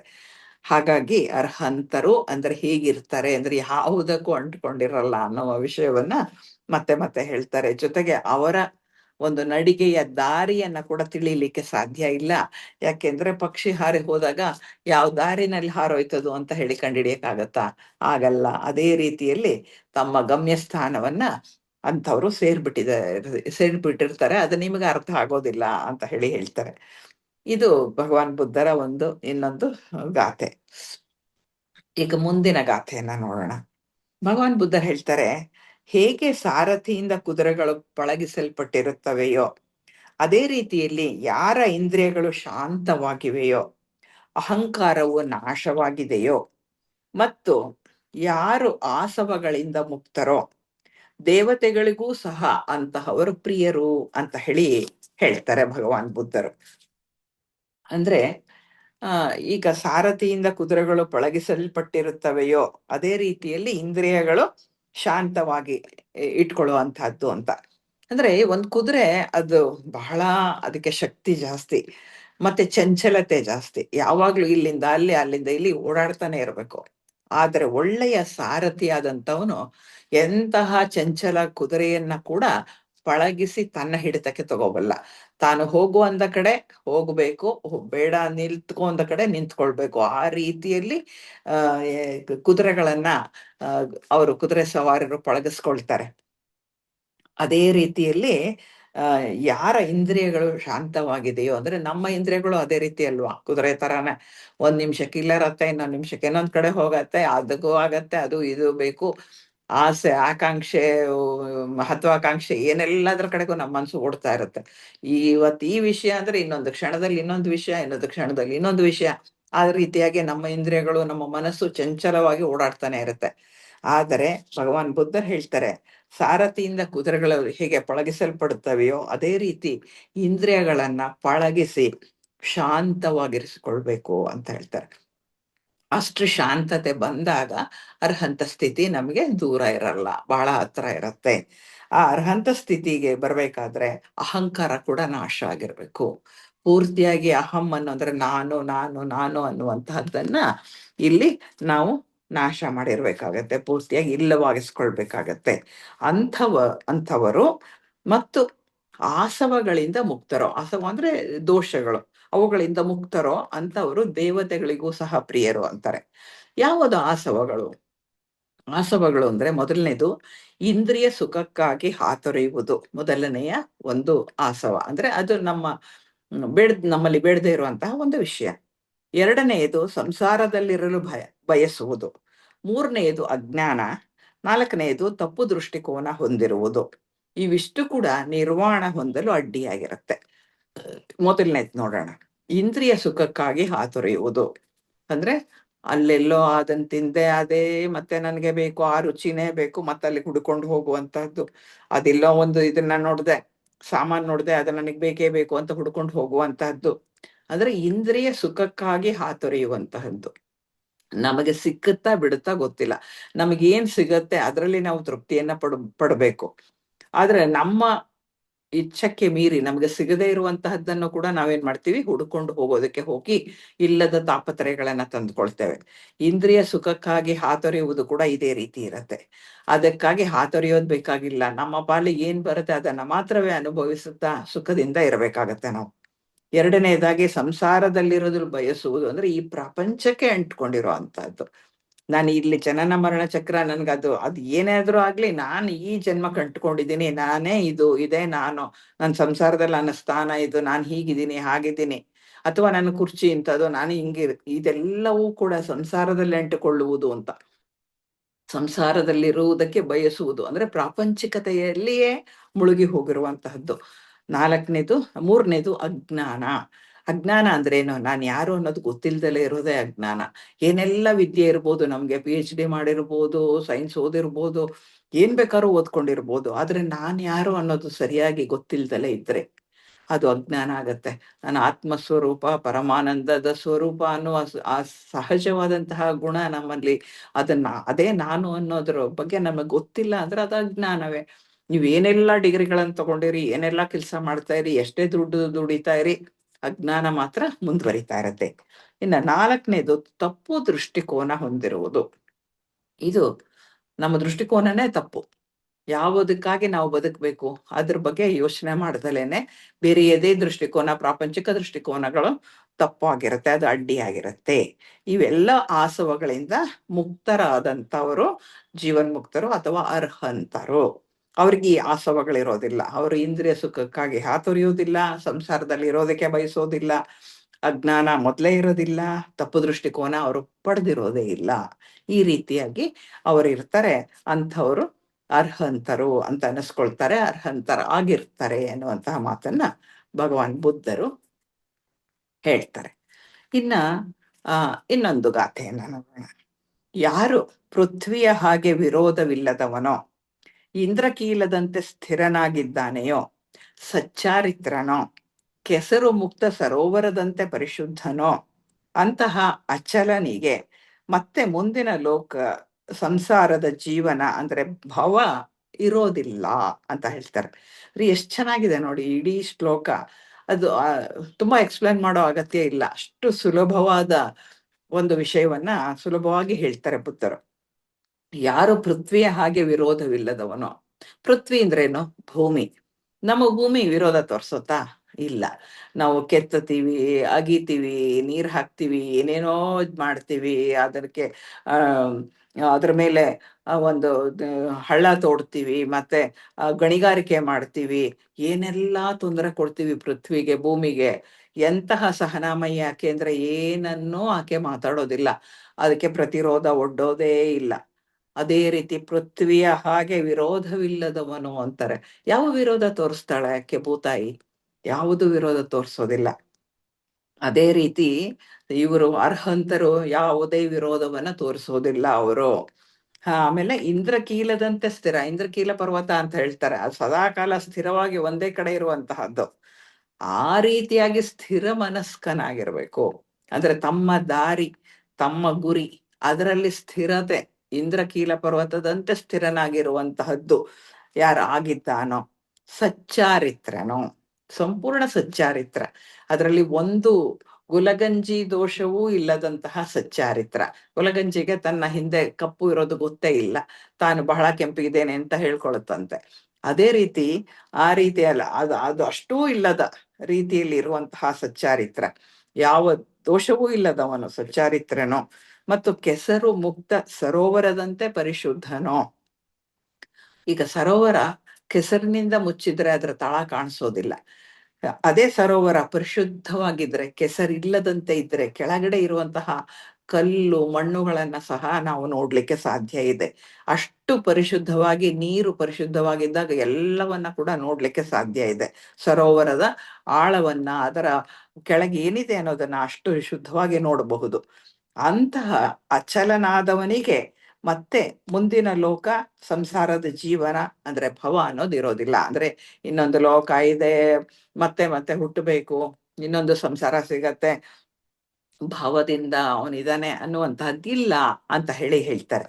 ಆದ್ರೆ ಹಾಗಾಗಿ ಅಂಥವರು ಮಾತ್ರವೇ ಅರ್ಹಂತರು ಅಂತ ಹೇಳಿ ಅವ್ರು ಹೇಳ್ತಾರೆ. ಭಗವಾನ್ ಬುದ್ಧರ ಒಬ್ಬ ಪ್ರಿಯ ಶಿಷ್ಯ ಒಬ್ರು ಇರ್ತಾರೆ. ಅವ್ರ ಹೆಸರು ಸಾರಿಪುತ್ರ ಅಂತ ಹೇಳಿ. ಸಾರಿಪುತ್ರ ಬಹಳ ಅವರು ಅರ್ಹಂತರ ಆಗ್ಬಿಟ್ಟಿರ್ತಾರೆ. ಮತ್ತೆ ಅವ್ರು ಎಲ್ಲಿರ್ತಾರೋ ಅಲ್ಲಿ ಅತ್ಯಂತ ಮೈತ್ರಿ, ಎಲ್ಲರ ಜೊತೆಗೂ ಕೂಡ ಸದಾಕಾಲ ಮೈತ್ರಿಯಿಂದನೇ ಇರ್ತಾರೆ ಅವರು. ಒಂದ್ಸಾರಿ ಅವರು ವರ್ಷಾಕಾಲ ಕಳೆಯುತ್ತೆ. ಅಂದ್ರೆ ವರ್ಷಾಕಾಲ ಅಂದ್ರೆ ಮಳೆಗಾಲದಲ್ಲಿ 4 ತಿಂಗಳ ಕಾಲ ಒಂದೇ ಒಂದು ಇದರಲ್ಲಿ ಬೌದ್ಧ ವಿಹಾರಗಳಲ್ಲೇ ಇದ್ದು ಅಲ್ಲಿ ಸಾಧನೆಯನ್ನ ಮಾಡುವಂತಹ ಒಂದು ಸ್ಥಿತಿ. ವರ್ಷಾಕಾಲ 4 ತಿಂಗಳ ಕಾಲ. ಹಾಗಾಗಿ ಅದಾದ ನಂತರ ಬೇರೆ ಬೇರೆ ಸ್ಥಳಗಳಿಗೆ ಅವರೆಲ್ಲ ಹೊರಡ್ಬೇಕಾಗತ್ತೆ. ಯಾಕೆಂದ್ರೆ ಒಂದೇ ಕಡೆ 4 ತಿಂಗಳಿಗಿಂತ ಹೆಚ್ಚಿಗೆ ಇರೋ ಹಾಗಿಲ್ಲ, ಅದು ವರ್ಷಾಕಾಲದಲ್ಲಿ ಮಾತ್ರ ಇರ್ಬೇಕಷ್ಟೇ. ಬೇರೆ ಬೇರೆ ಹಳ್ಳಿಗಳಿಗೆ ಹೋಗ್ಬೇಕು, ಧರ್ಮದ ಬೋಧನೆಯನ್ನ ಮಾಡಬೇಕು, ಇದೆಲ್ಲ ಅವರ ಕೆಲಸ, ಕರ್ತವ್ಯ ಆಗಿರುತ್ತೆ. ಹಾಗಾಗಿ ಅವ್ರೇನ್ ಮಾಡ್ತಾರೆ, ಬೇರೆ ಬೇರೆ ಸ್ಥಳಕ್ಕೆ ಹೊರಡ್ತಾ ಇರ್ತಾರೆ. ಅವಾಗ ಸಾರಿಪುತ್ರರು ಕೂಡ ಹೊರಡುವಂತ ಸಮಯ ಬರುತ್ತೆ. ಅವ್ರೇನ್ ಮಾಡ್ತಾರೆ, ಎಲ್ಲಾರನ್ನೂ ಕಂಡು ಆ ಮನಸ್ಟ್ರಿಯಲ್ಲಿ, ಅಂದ್ರೆ ಆ ಬುದ್ಧ ವಿಹಾರದಲ್ಲಿದ್ದ ಪ್ರತಿಯೊಬ್ಬ ಸದಸ್ಯನನ್ನ, ಪ್ರತಿಯೊಬ್ಬ ಭಿಕ್ಕುವನ್ನು ಕಂಡು ಅವ್ರಿಗೆ ನಾನು ಹೋಗಿ ಬರ್ತೇನೆ ಅಂತ ವಿದಾಯ ಹೇಳ್ತಾರೆ. ನಾ ಹೋಗಿ ಬರ್ತೇನೆ ಅಂತ ಹೇಳಿ ಅವ್ರಿಗೆ ವಿದಾಯ ಹೇಳ್ತಾರೆ. ಆದ್ರೆ ಅಕಸ್ಮಾತ್ತಾಗಿ ಒಬ್ಬ ಬಿಕ್ಕುವನ್ನ ಅವ್ರು ಗಮನಿಸೋದಿಲ್ಲ. ಅವ್ರು ಬೇಕು ಅಂತ ಮಾಡಿದ್ದಲ್ಲ, ಒಬ್ಬ ಬಿಕ್ಕುವನ್ನ ಅವ್ರು ಗಮನಿಸೋದಕ್ಕೆ ಆಗಿರ್ಲಿಲ್ಲ. ಆ ಬಿಕ್ಕುಗೆ ಬಹಳ ಬೇಜಾರಾಗತ್ತೆ. ಎಲ್ರಿಗೂ ಹೇಳಿದ್ರು ನಾನು ಹೋಗಿ ಬರ್ತೀನಿ ಅಂತ, ನನಗೆ ಮಾತ್ರ ಹೇಳಲಿಲ್ಲ ಅಂತ ಹೇಳಿ ಅವನ ಈಗೋ, ಅವನ ಅಹಂಕಾರ ಮೇಲೆ ಎದ್ದು ಬಿಡತ್ತೆ. ಆದ್ರೆ ಆ ಸಾರಿಪುತ್ರರು ನನ್ನನ್ನ ನಿರ್ಲಕ್ಷ್ಯ ಮಾಡಿದ್ದಾರೆ, ಬೇರೆಯವ್ರಿಗೆಲ್ರಿಗೂ ಹೋಗಿ ಬರ್ತೀನಿ ಅಂತ ಹೇಳಿದ್ರು, ನನಗೆ ಮಾತ್ರ ಹೇಳಲಿಲ್ಲ, ನನ್ನ ನಿರ್ಲಕ್ಷ್ಯ ಮಾಡಿದ್ದಾರೆ ಅಂತ ಹೇಳಿ ಕೋಪ ಮಾಡ್ಕೊಳ್ತಾರೆ ಅವರು. ಸಾರಿಪುತ್ರರು ಎಲ್ರಿಗೂ ಹೇಳಿ ಹಿಂದಕ್ಕೆ ಹಿಂಗೆ ತಿರುಗಿದಾಗ ಅವ್ರು ಹೊದ್ಕೊಂಡಿರ್ತಾರಲ್ಲ ಕವಿ ವಸ್ತ್ರ, ಆ ವಸ್ತ್ರದ ತುದಿ ಆ ಬಿಕ್ಕುವಿನ ಕಿವಿಗೆ ತಗಲ್ಬಿಡುತ್ತೆ. ಆವಾಗ ಇವನೇನ್ ಮಾಡ್ತಾನೆ, ಬಹಳ ಕೋಪ ಬಂದ್ಬಿಡುತ್ತೆ ಅವನ್ಗ. ನನ್ಗೆ ಹೇಳಲಿಲ್ಲ ಹೋಗಿ ಬರ್ತೀನಿ ಅಂತ, ನನ್ನ ಉದಾಸೀನ ಮಾಡಿದ್ರು, ಅದ್ರ ಜೊತೆಗೆ ಹಿಂಗ್ ತಿರುಗಿ ನನಗೆ ಆ ಬಟ್ಟೆಯಿಂದ ಅವ್ರು ಹೊಡೆದ್ರು ಅಂತ ಹೇಳಿ ಇದ್ ಮಾಡ್ತಾನೆ. ಅವನ ಕೋಪಗೊಂಡು ಅವನೇನ್ ಮಾಡ್ತಾನೆ, ಸೀದಾ ಭಗವಾನ್ ಬುದ್ಧರ ಹತ್ರ ಬಂದ್ಬಿಟ್ಟು, ನೋಡಿ ಸಾರಿಪುತ್ರರು ನನಗ್ ಮಾತ್ರ ಹೇಳಲಿಲ್ಲ, ಹೀಗ್ ಮಾಡಿದ್ರು ಹಾಗ್ ಮಾಡಿದ್ರು ಅಂತೆಲ್ಲ ಹೇಳ್ತಾನ ಅವನು. ಸಾರಿಪುತ್ರರಿಗೆ ಗೊತ್ತೇ ಇಲ್ಲ, ವಿಷಯನೇ ಗೊತ್ತಿಲ್ಲ ಅವರಿಗೆ. ಅವರು ಬುದ್ಧರು ಏನ್ ಮಾಡ್ತಾರೆ, ಆ ವಿಷಯ ಅಲ್ಲೇ ಮುಗಿಸ್ಬಿಡ್ಬೇಕು. ಈ ಒಂದು ಸಮಸ್ಯೆಗಳು, ಯಾವುದೇ ಸಮಸ್ಯೆ ಬಂದ್ರೆ ಅದನ್ನ ಮುಂದೆ ಹೋಗೋದಿಕ್ಕೆ ಅಥವಾ ಪ್ರೊಲಾಂಗ್ ಆಗೋದಿಕ್ಕೆ ಅವ್ರು ಬಿಡೋದಿಲ್ಲ. ಅವ್ರೇನ್ ಮಾಡ್ತಾರೆ, ಮುಂದೆ ಹೋಗ್ತಾ ಇದ್ದಂತ ಸಾರಿಪುತ್ರನ್ನ ಕರೀತಾರೆ, ಬಾ ಇಲ್ಲಿ ಅಂತ. ಕರೆದ್ಬಿಟ್ಟು ಅವ್ರು ಕೇಳ್ತಾರೆ, ನೋಡಿ ಯಾಕೆ ನೀನ್ ಒಬ್ಬ ಭಿಕ್ಕುವಿಗೆ ನೀನ್ ಹೇಳಲಿಲ್ವಂತೆ, ಹೌದಾ ಅಂತ. ಇಲ್ಲ ಅಲ್ಲ, ನಾನು ಎಲ್ರಿಗೂ ಹೇಳಿದ್ದೀನಿ ಅಂತ ಹೇಳ್ತಾರೆ ಅವರು. ಸಾರಿಪುತ್ರರಿಗೆ ಇದು ಗೊತ್ತೇ ಇಲ್ಲ ಈ ವಿಷಯ. ಅವ್ರು ಹೇಳ್ತಾರೆ, ಸದಾಕಾಲ ನಾನು ಕಾಯಾನುಪಶನದಲ್ಲಿ ಇರ್ತೇನೆ, ಅಂದ್ರೆ ನನ್ನ ಶರೀರವನ್ನ ನಾನು ಗಮನಿಸ್ತಾನೆ ಇರ್ತೇನೆ, ಕಾಯಾನುಪಶನದಲ್ಲಿರ್ತೇನೆ. ಒಂದು ವೇಳೆ ನನ್ನಿಂದ ತಪ್ಪಾಗಿದ್ರೆ ಅದಕ್ಕಾಗಿ ಖಂಡಿತವಾಗಿ ಕ್ಷಮೆ ಕೇಳ್ತೇನೆ ಅಂತ ಹೇಳ್ತಾರೆ. ಅವಾಗ ನಾನು ಈಗಾಗಲೇ ಈ ಭೂಮಿಯ ರೀತಿಯಲ್ಲಿ ಸಹನಾಶೀಲತೆಯನ್ನ ನಾನು ಗಳಿಸಿದ್ದೇನೆ, ನಾನು ಶಾಂತನಾಗಿದ್ದೇನೆ, ಈ ದೇಹಕ್ಕೆ ನಾನು ಅಂಟಿಕೊಂಡಿಲ್ಲ. ಅವ್ರು ಹೇಳ್ತಾರೆ, ಕ್ಲೀನಾಗಿ ಹೇಳ್ತಾರೆ, ನಾನು ಸದಾ ಕಾಲ ಕಾಯಾನುಪಶನದಲ್ಲಿ ಇರ್ತೇನೆ, ಅಂದ್ರೆ ಅರಿವಿನಿಂದ ಇರ್ತೇನೆ, ನನ್ನ ಶರೀರದಲ್ಲಿ ಏನಾಗ್ತಿದೆ ನಾನು ಹೇಗಿದ್ದೇನೆ ಅನ್ನೋದರ ಅರಿವು ನನಗಿದೆ. ಸದಾಕಾಲ ಒಂದು ವೇಳೆ ನನ್ನಿಂದ ತಪ್ಪಾಗಿದ್ರೆ ಖಂಡಿತ ಕ್ಷಮೆ ಕೇಳ್ತೀನಿ. ಅದ್ರಲ್ಲಿ ನನಗೆ ಯಾವ ಒಂದು ಇದು ಇಲ್ಲ, ಸಂಕೋಚನೂ ಇಲ್ಲ, ಕೇಳ್ತೀನಿ. ನಾನು ಈಗಾಗ್ಲೇ ಈ ಭೂಮಿಯಂತೆ ಸಹನಾಶೀಲತೆಯನ್ನ ಗಳಿಸ್ಕೊಂಡ್ಬಿಟ್ಟಿದ್ದೇನೆ. ನಾನು ಶಾಂತವಾಗಿದ್ದೇನೆ. ಯಾವ ಭಾವೋದ್ರೇಕಗಳು ನನಗಿಲ್ಲ. ನನ್ನ ಅರಿವಿಲ್ಲದೆ ಅಕಸ್ಮಾತ್ ತಪ್ಪಾಗಿದ್ದರೆ ಖಂಡಿತ ಕ್ಷಮೆ ಕೋರ್ತೇನೆ ಅಂತ ಹೇಳಿ ವಿನಮ್ರತೆಯಿಂದ ಅವರ ಎಲ್ಲ ಗುಣಗಳನ್ನ ಅವರು ಪ್ರಕಟವಾಗಿ ತಿಳಿಸ್ತಾರೆ. ಅಂದ್ರೆ ಎಷ್ಟೆಲ್ಲ ಗುಣಗಳಿದೆ ಇರುತ್ತೆ ಒಬ್ಬ ಸಾಧಕನಲ್ಲಿ ಅನ್ನುವಂತಹ ವಿಷಯವನ್ನ ಸಾರಿಪುತ್ರರು ತಿಳಿಸ್ತಾರೆ. ಅಂದ್ರೆ ಒಬ್ಬ ಅರ್ಹಂತನಿಗಿರಬೇಕಾದಂತಹ ಗುಣಗಳು, ಇರುವಂತಹ ಗುಣಗಳು. ಅರ್ಹಂತನಾಗ್ಬೇಕಾದ್ರೆ ಇದು ಭೂಮಿಯ ರೀತಿಯಲ್ಲಿ ಕ್ಷಮೆ ಇರ್ಬೇಕಾಗತ್ತೆ, ಸಹನಶೀಲತೆ ಇರ್ಬೇಕಾಗತ್ತೆ, ಶಾಂತತೆ ಇರ್ಬೇಕಾಗತ್ತೆ. ತಪ್ಪಾಗಿದ್ರೆ ಅಹಂಕಾರ ಇಲ್ವಲ್ಲ. ಅದರಿಂದ ತಪ್ಪಾಗಿದ್ರೆ ಖಂಡಿತ ಕ್ಷಮೆ ಕೇಳ್ತೀನಿ ಅಂತ ಹೇಳ್ತಾರೆ. ಆವಾಗ ಆದ ತಕ್ಷಣ ಈ ದೂರು ಕೊಟ್ಟಂತಹ ಭಿಕ್ಕುವಿಗೆ ಬಹಳ ಪಶ್ಚಾತ್ತಾಪ ಆಗತ್ತೆ. ಅಯ್ಯೋ, ಇಂಥವ್ರನ್ನ ನಾನು ತಪ್ಪು ತಿಳ್ಕೊಂಡು ನನಗೆ ಹೇಳಲಿಲ್ಲ, ನನಗೆ ತಗ್ಲಿಸಿದ್ರು ಅಂತ ಹೇಳಿ ಅನ್ಕೊಂಡಲ್ಲ ಅಂತ ಹೇಳಿ ಅವನು ಬುದ್ಧರ ಕಾಲಿಗೆ ಬಿದ್ದು ಕ್ಷಮೆ ಕೇಳಿ, ಸಾರಿಪುತ್ರರ ಕಾಲಿಗೂ ಬಿದ್ದು ಕ್ಷಮೆ ಕೇಳ್ಕೊಂತಾನೆ. ಕ್ಷಮೆ ಕೇಳ್ಕೊಂಡು ನನ್ನ ತಪ್ಪಾಯ್ತು ನಂದು ಅಂತ ಹೇಳಿ ಅವನು ಬೇಡ್ಕೊಳ್ತಾನೆ. ಆಗ ಭಗವಾನ್ ಬುದ್ಧರು ಹೇಳ್ತಾರೆ, ಸಾರಿಪುತ್ರ, ಈ ದಡ್ಡನನ್ನ ಕ್ಷಮಿಸಿ ಬಿಡು. ಬುದ್ಧರು ಸಾರಿಪುತ್ರನಿಗೆ ಹೇಳೋ ಅಂತದ್ದು. ಈ ದಡ್ಡ ಇದನಲ್ಲ, ಈ ದಡ್ಡನ್ನ ಕ್ಷಮಿಸಿ ಬಿಡು. ಯಾಕೆ ಅಂದ್ರೆ ನೀನು ಕ್ಷಮಿಸ್ದಲೆ ಹೋದ್ರೆ ಇವನ ತಲೆ 7 ಭಾಗವಾಗಿ ಸೀಳಿ ಹೋಗುತ್ತದೆ ಅಂತಾರೆ. ಯಾಕೆ ಹೇಳಿ? ಯಾಕೆ ಅಂತಂದ್ರೆ ಸತ್ಯವಂತರನ್ನ ಸುಮ್ನೆ ದೂರಬಾರದು. ಅದರಿಂದ ಅವರಿಗೆ ತೊಂದರೆ ಆಗತ್ತೆ. ಯಾರು ದೂರಿದಾರೋ ಅವರಿಗೆ ತೊಂದರೆ ಆಗತ್ತೆ. ಆ ವಿಷಯವನ್ನ ಇಲ್ಲಿ ಭಗವಾನ್ ಬುದ್ಧರು ಹೇಳ್ತಾರೆ. ಸಾರಿಪುತ್ರ, ಈ ದಡ್ಡನ್ನ ಕ್ಷಮಿಸ್ಬಿಡು, ಇಲ್ದೇ ಇದ್ರೆ ಇವನ್ ತಲೆ 7 ಹೋಳಾಗತ್ತೆ, ಆದ್ರಿಂದ ಕ್ಷಮಿಸು ಅಂತ ಹೇಳ್ತಾರೆ. ಆಗ ಸಾರಿಪುತ್ರರು, ಪೂಜ್ಯರೇ, ಈ ಭಿಕ್ಕುವನ್ನ ನಾನು ಕ್ಷಮಿಸಿದ್ದೇನೆ ಅಂತ ಹೇಳಿ ಅವ್ರಿಗೆ ಕ್ಷಮೆಯನ್ನ ಕೊಡ್ತಾರೆ. ಯಾಕೆಂದ್ರೆ ಅವ್ರ ತಪ್ಪಿಲ್ಲ. ಆದ್ರೂ ಕೂಡ ಕ್ಷಮಿಸ್ದಲೇ ಇದ್ರೆ ಏನಾಗತ್ತೆ, ಅವನಿಗೆ ತೊಂದರೆ ಆಗತ್ತೆ ಭಿಕ್ಕುವೆ. ಅದಕ್ಕಾಗಿ ನಾನು ಕ್ಷಮಿಸಿದ್ದೇನೆ. ಹಾಗೆಯೇ ಒಂದು ವೇಳೆ ನನ್ನಿಂದ ಚಾತುರ್ಯವಾಗಿದ್ದರೆ ಆ ಭಿಕ್ಕು ಕೂಡ ನನ್ನನ್ನ ಕ್ಷಮಿಸ್ಬಿಡ್ಲಿ ಅಂತ ಹೇಳಿ ಕೇಳ್ಕೊಳ್ತಾರೆ. ಆವಾಗ ಆ ಭಿಕ್ಕುಗೆ ಅತ್ಯಂತ ಪಶ್ಚಾತ್ತಾಪ ಆಗತ್ತೆ. ಎಂತ ಕೆಲಸ ಮಾಡ್ತಿದ್ದೆ, ನನ್ನ ತಲೆನೇ ಹೋಳಾಗುವಂತ ಇದನ್ನ ತಂದಿಟ್ಕೊಂಡಲ್ಲ ನಾನು ಅಂತ ಹೇಳಿ ಪಶ್ಚಾತ್ತಾಪದಿಂದ ಮತ್ತೆ ಸಾರಿಪುತ್ರರ ಕಾಲನ್ನ ಹಿಡ್ಕೊಂಡು ಅವನು ಕ್ಷಮೆಯನ್ನ ಕೇಳ್ಕೊಳ್ತಾನೆ. ಕೇಳ್ಕೊಂಡು ಇದ್ ಮಾಡ್ತಾನೆ. ಅವಾಗ ಬುದ್ಧರು ಹೇಳ್ತಾರೆ, ಅರ್ಹಂತರನ್ನ ವಿನಾಕಾರಣ ಅವಮಾನ ಮಾಡಬಾರದು, ತಪ್ಪು ತಿಳಿಬಾರದು. ಅದು ಘೋರ ಶಿಕ್ಷೆಯನ್ನ ನಮಗೇ ತಂದು ಕೊಡುತ್ತೆ. ಅವ್ರಿಗೇನು ಆಗಲ್ಲ, ಅವ್ರು ಆರಾಮಾಗೇ ಇರ್ತಾರೆ, ಅವ್ರು ಶಾಂತವಾಗೇ ಇರ್ತಾರೆ, ಅವ್ರು ಸಹನೆಯಿಂದನೇ ಇರ್ತಾರೆ. ಆದರೆ ಅವರನ್ನ ಅವಮಾನಿಸಿದ್ರೆ, ಅಂಥವ್ರನ್ನ ವಿನಾಕಾರಣ ಅವಮಾನಿಸಿದರೆ, ತಪ್ಪು ತಿಳಿದರೆ ಘೋರ ಶಿಕ್ಷೆ ಯಾರಿಗೆ ಬರುತ್ತೆ? ಯಾರು ಮಾಡಿದ್ರೋ ಅವ್ರಿಗೆ ಬರುತ್ತೆ. ಕರ್ಮ ಅವರಿಗೆ ತಾಕಲ್ಲ, ವಾಪಸ್ ಕರ್ಮ ರಿಟರ್ನ್ಸ್. ಅಂದ್ರೆ ಕರ್ಮ ಹಿಂದಿರುಗುತ್ತೆ ನಮಗೆ. ಯಾರು ಅದನ್ನ ಅವ್ರಿಗೆ ಅವಮಾನ ಮಾಡ್ತೀವೋ ಅವರಿಗೆ ಹಿಂತಿರುಗತ್ತೆ ಅದು ಅನ್ನೋ ಮಾತನ್ನ ಭಗವಾನ್ ಬುದ್ಧರು ಹೇಳ್ತಾರೆ. ಅಂದ್ರೆ ನಾವು ಒಬ್ಬ ವ್ಯಕ್ತಿಯನ್ನ ಅವರನ್ನ ನೋಡಬೇಕು ಸರಿಯಾದ ರೀತಿಯಲ್ಲಿ. ಅವ್ರು ಹೇಗಿದ್ದಾರೆ, ಶಾಂತ ಮೂರ್ತಿಯ, ಸಹನಾಮೂರ್ತಿಯ, ಹಾಗಿದ್ರೆ ಅವ್ರು ಅರ್ಹಂತರಾಗಿದ್ದಾರೆ ಅಂತ ಹೇಳಿ ಯಾವುದೇ ವಿಷಯಕ್ಕೂ ಅಂತವ್ರನ್ನ ತಪ್ಪು ತಿಳಿಬಾರದು. ಸಹನಾಮಯ ಆಗಿರ್ತಾರೆ ಅವರು. ಆದ್ರಿಂದ ನಾವು ತಪ್ಪು ತಿಳಿಯದೆ ಅವರ ಜೊತೆಯಲ್ಲಿಯೇ ಇರಬೇಕಾಗತ್ತೆ. ಇನ್ನ ಮುಂದಿನ ಗಾಥೆ ನೋಡೋಣ. ಅವರ ಚಿಂತನೆ ಶಾಂತಿಯುತ, ಅವರ ಮಾತು ಶಾಂತಿಯುತ, ಅವರ ಕಾರ್ಯವೂ ಸಹ ಶಾಂತಿಯುತ. ಯಾರು ಸತ್ಯದರ್ಶಿಯೋ ಆತ ಮುಕ್ತನು, ಪರಮ ಶಾಂತನು ಮತ್ತು ಪರಮ ಜ್ಞಾನಿ ಅಂತ ಭಗವಾನ್ ಬುದ್ಧರು ಇನ್ನೊಂದು ಗಾಥೆಯಲ್ಲಿ ಹೇಳ್ತಾರೆ. ಹಾಗಂದ್ರೆ ಏನು ಅಂತ ನೋಡೋಣ. ಅವರು ಯೋಚನೆ ಮಾಡೋದು ಏನನ್ನ? ಶಾಂತವಾಗಿರ್ತಾರೆ. ಶಾಂತವಾದ ವಿಷಯಗಳ ಬಗ್ಗೆನೇ ಯೋಚನೆ ಮಾಡ್ತಾರೆ. ಶಾಂತಿಯುತವಾಗಿಯೇ ಇರ್ತಾರೆ. ಅವ್ರು ಮಾತಾಡೋದು ಹೇಗಿದೆ? ಯಾರು ಕೂಡ ಕೂಗಾಡಿದ್ರು ಕೂಡ ಅವರು ಶಾಂತವಾಗಿರ್ತಾರೆ. ಅವ್ರು ಕೂಗಾಡೋದಕ್ಕೆ ಹೋಗೋದಿಲ್ಲ. ಶಾಂತಯುತ ನಡತೆ ಇರುತ್ತೆ. ಅವ್ರ ಕೆಲಸ ಹೇಗಿರುತ್ತೆ? ಅದು ಕೂಡ ಶಾಂತವಾಗೇ ಇರುತ್ತೆ. ಏನು ಕೆಲಸ ಆಗಬೇಕೋ ಈಶ್ವರನ ಯೋಜನೆಯಂತೆ ಆ ಕೆಲಸವನ್ನ ಅಚ್ಚುಕಟ್ಟಾಗಿ ಮಾಡಿ ಮುಗಿಸ್ತಾ ಇರ್ತಾರೆ. ಶಾಂತವಾಗಿ, ಯಾರಿಗೂ ಹೇಳುವ ಕೇಳುವ ಅಗತ್ಯ ಇಲ್ಲ ಅಂತ ತಮ್ಮ ಪಾಡಿಗೆ ತಾವು ಕೆಲಸವನ್ನ ಮಾಡ್ಕೊಂಡು ಹೋಗ್ತಾ ಇರ್ತಾರೆ.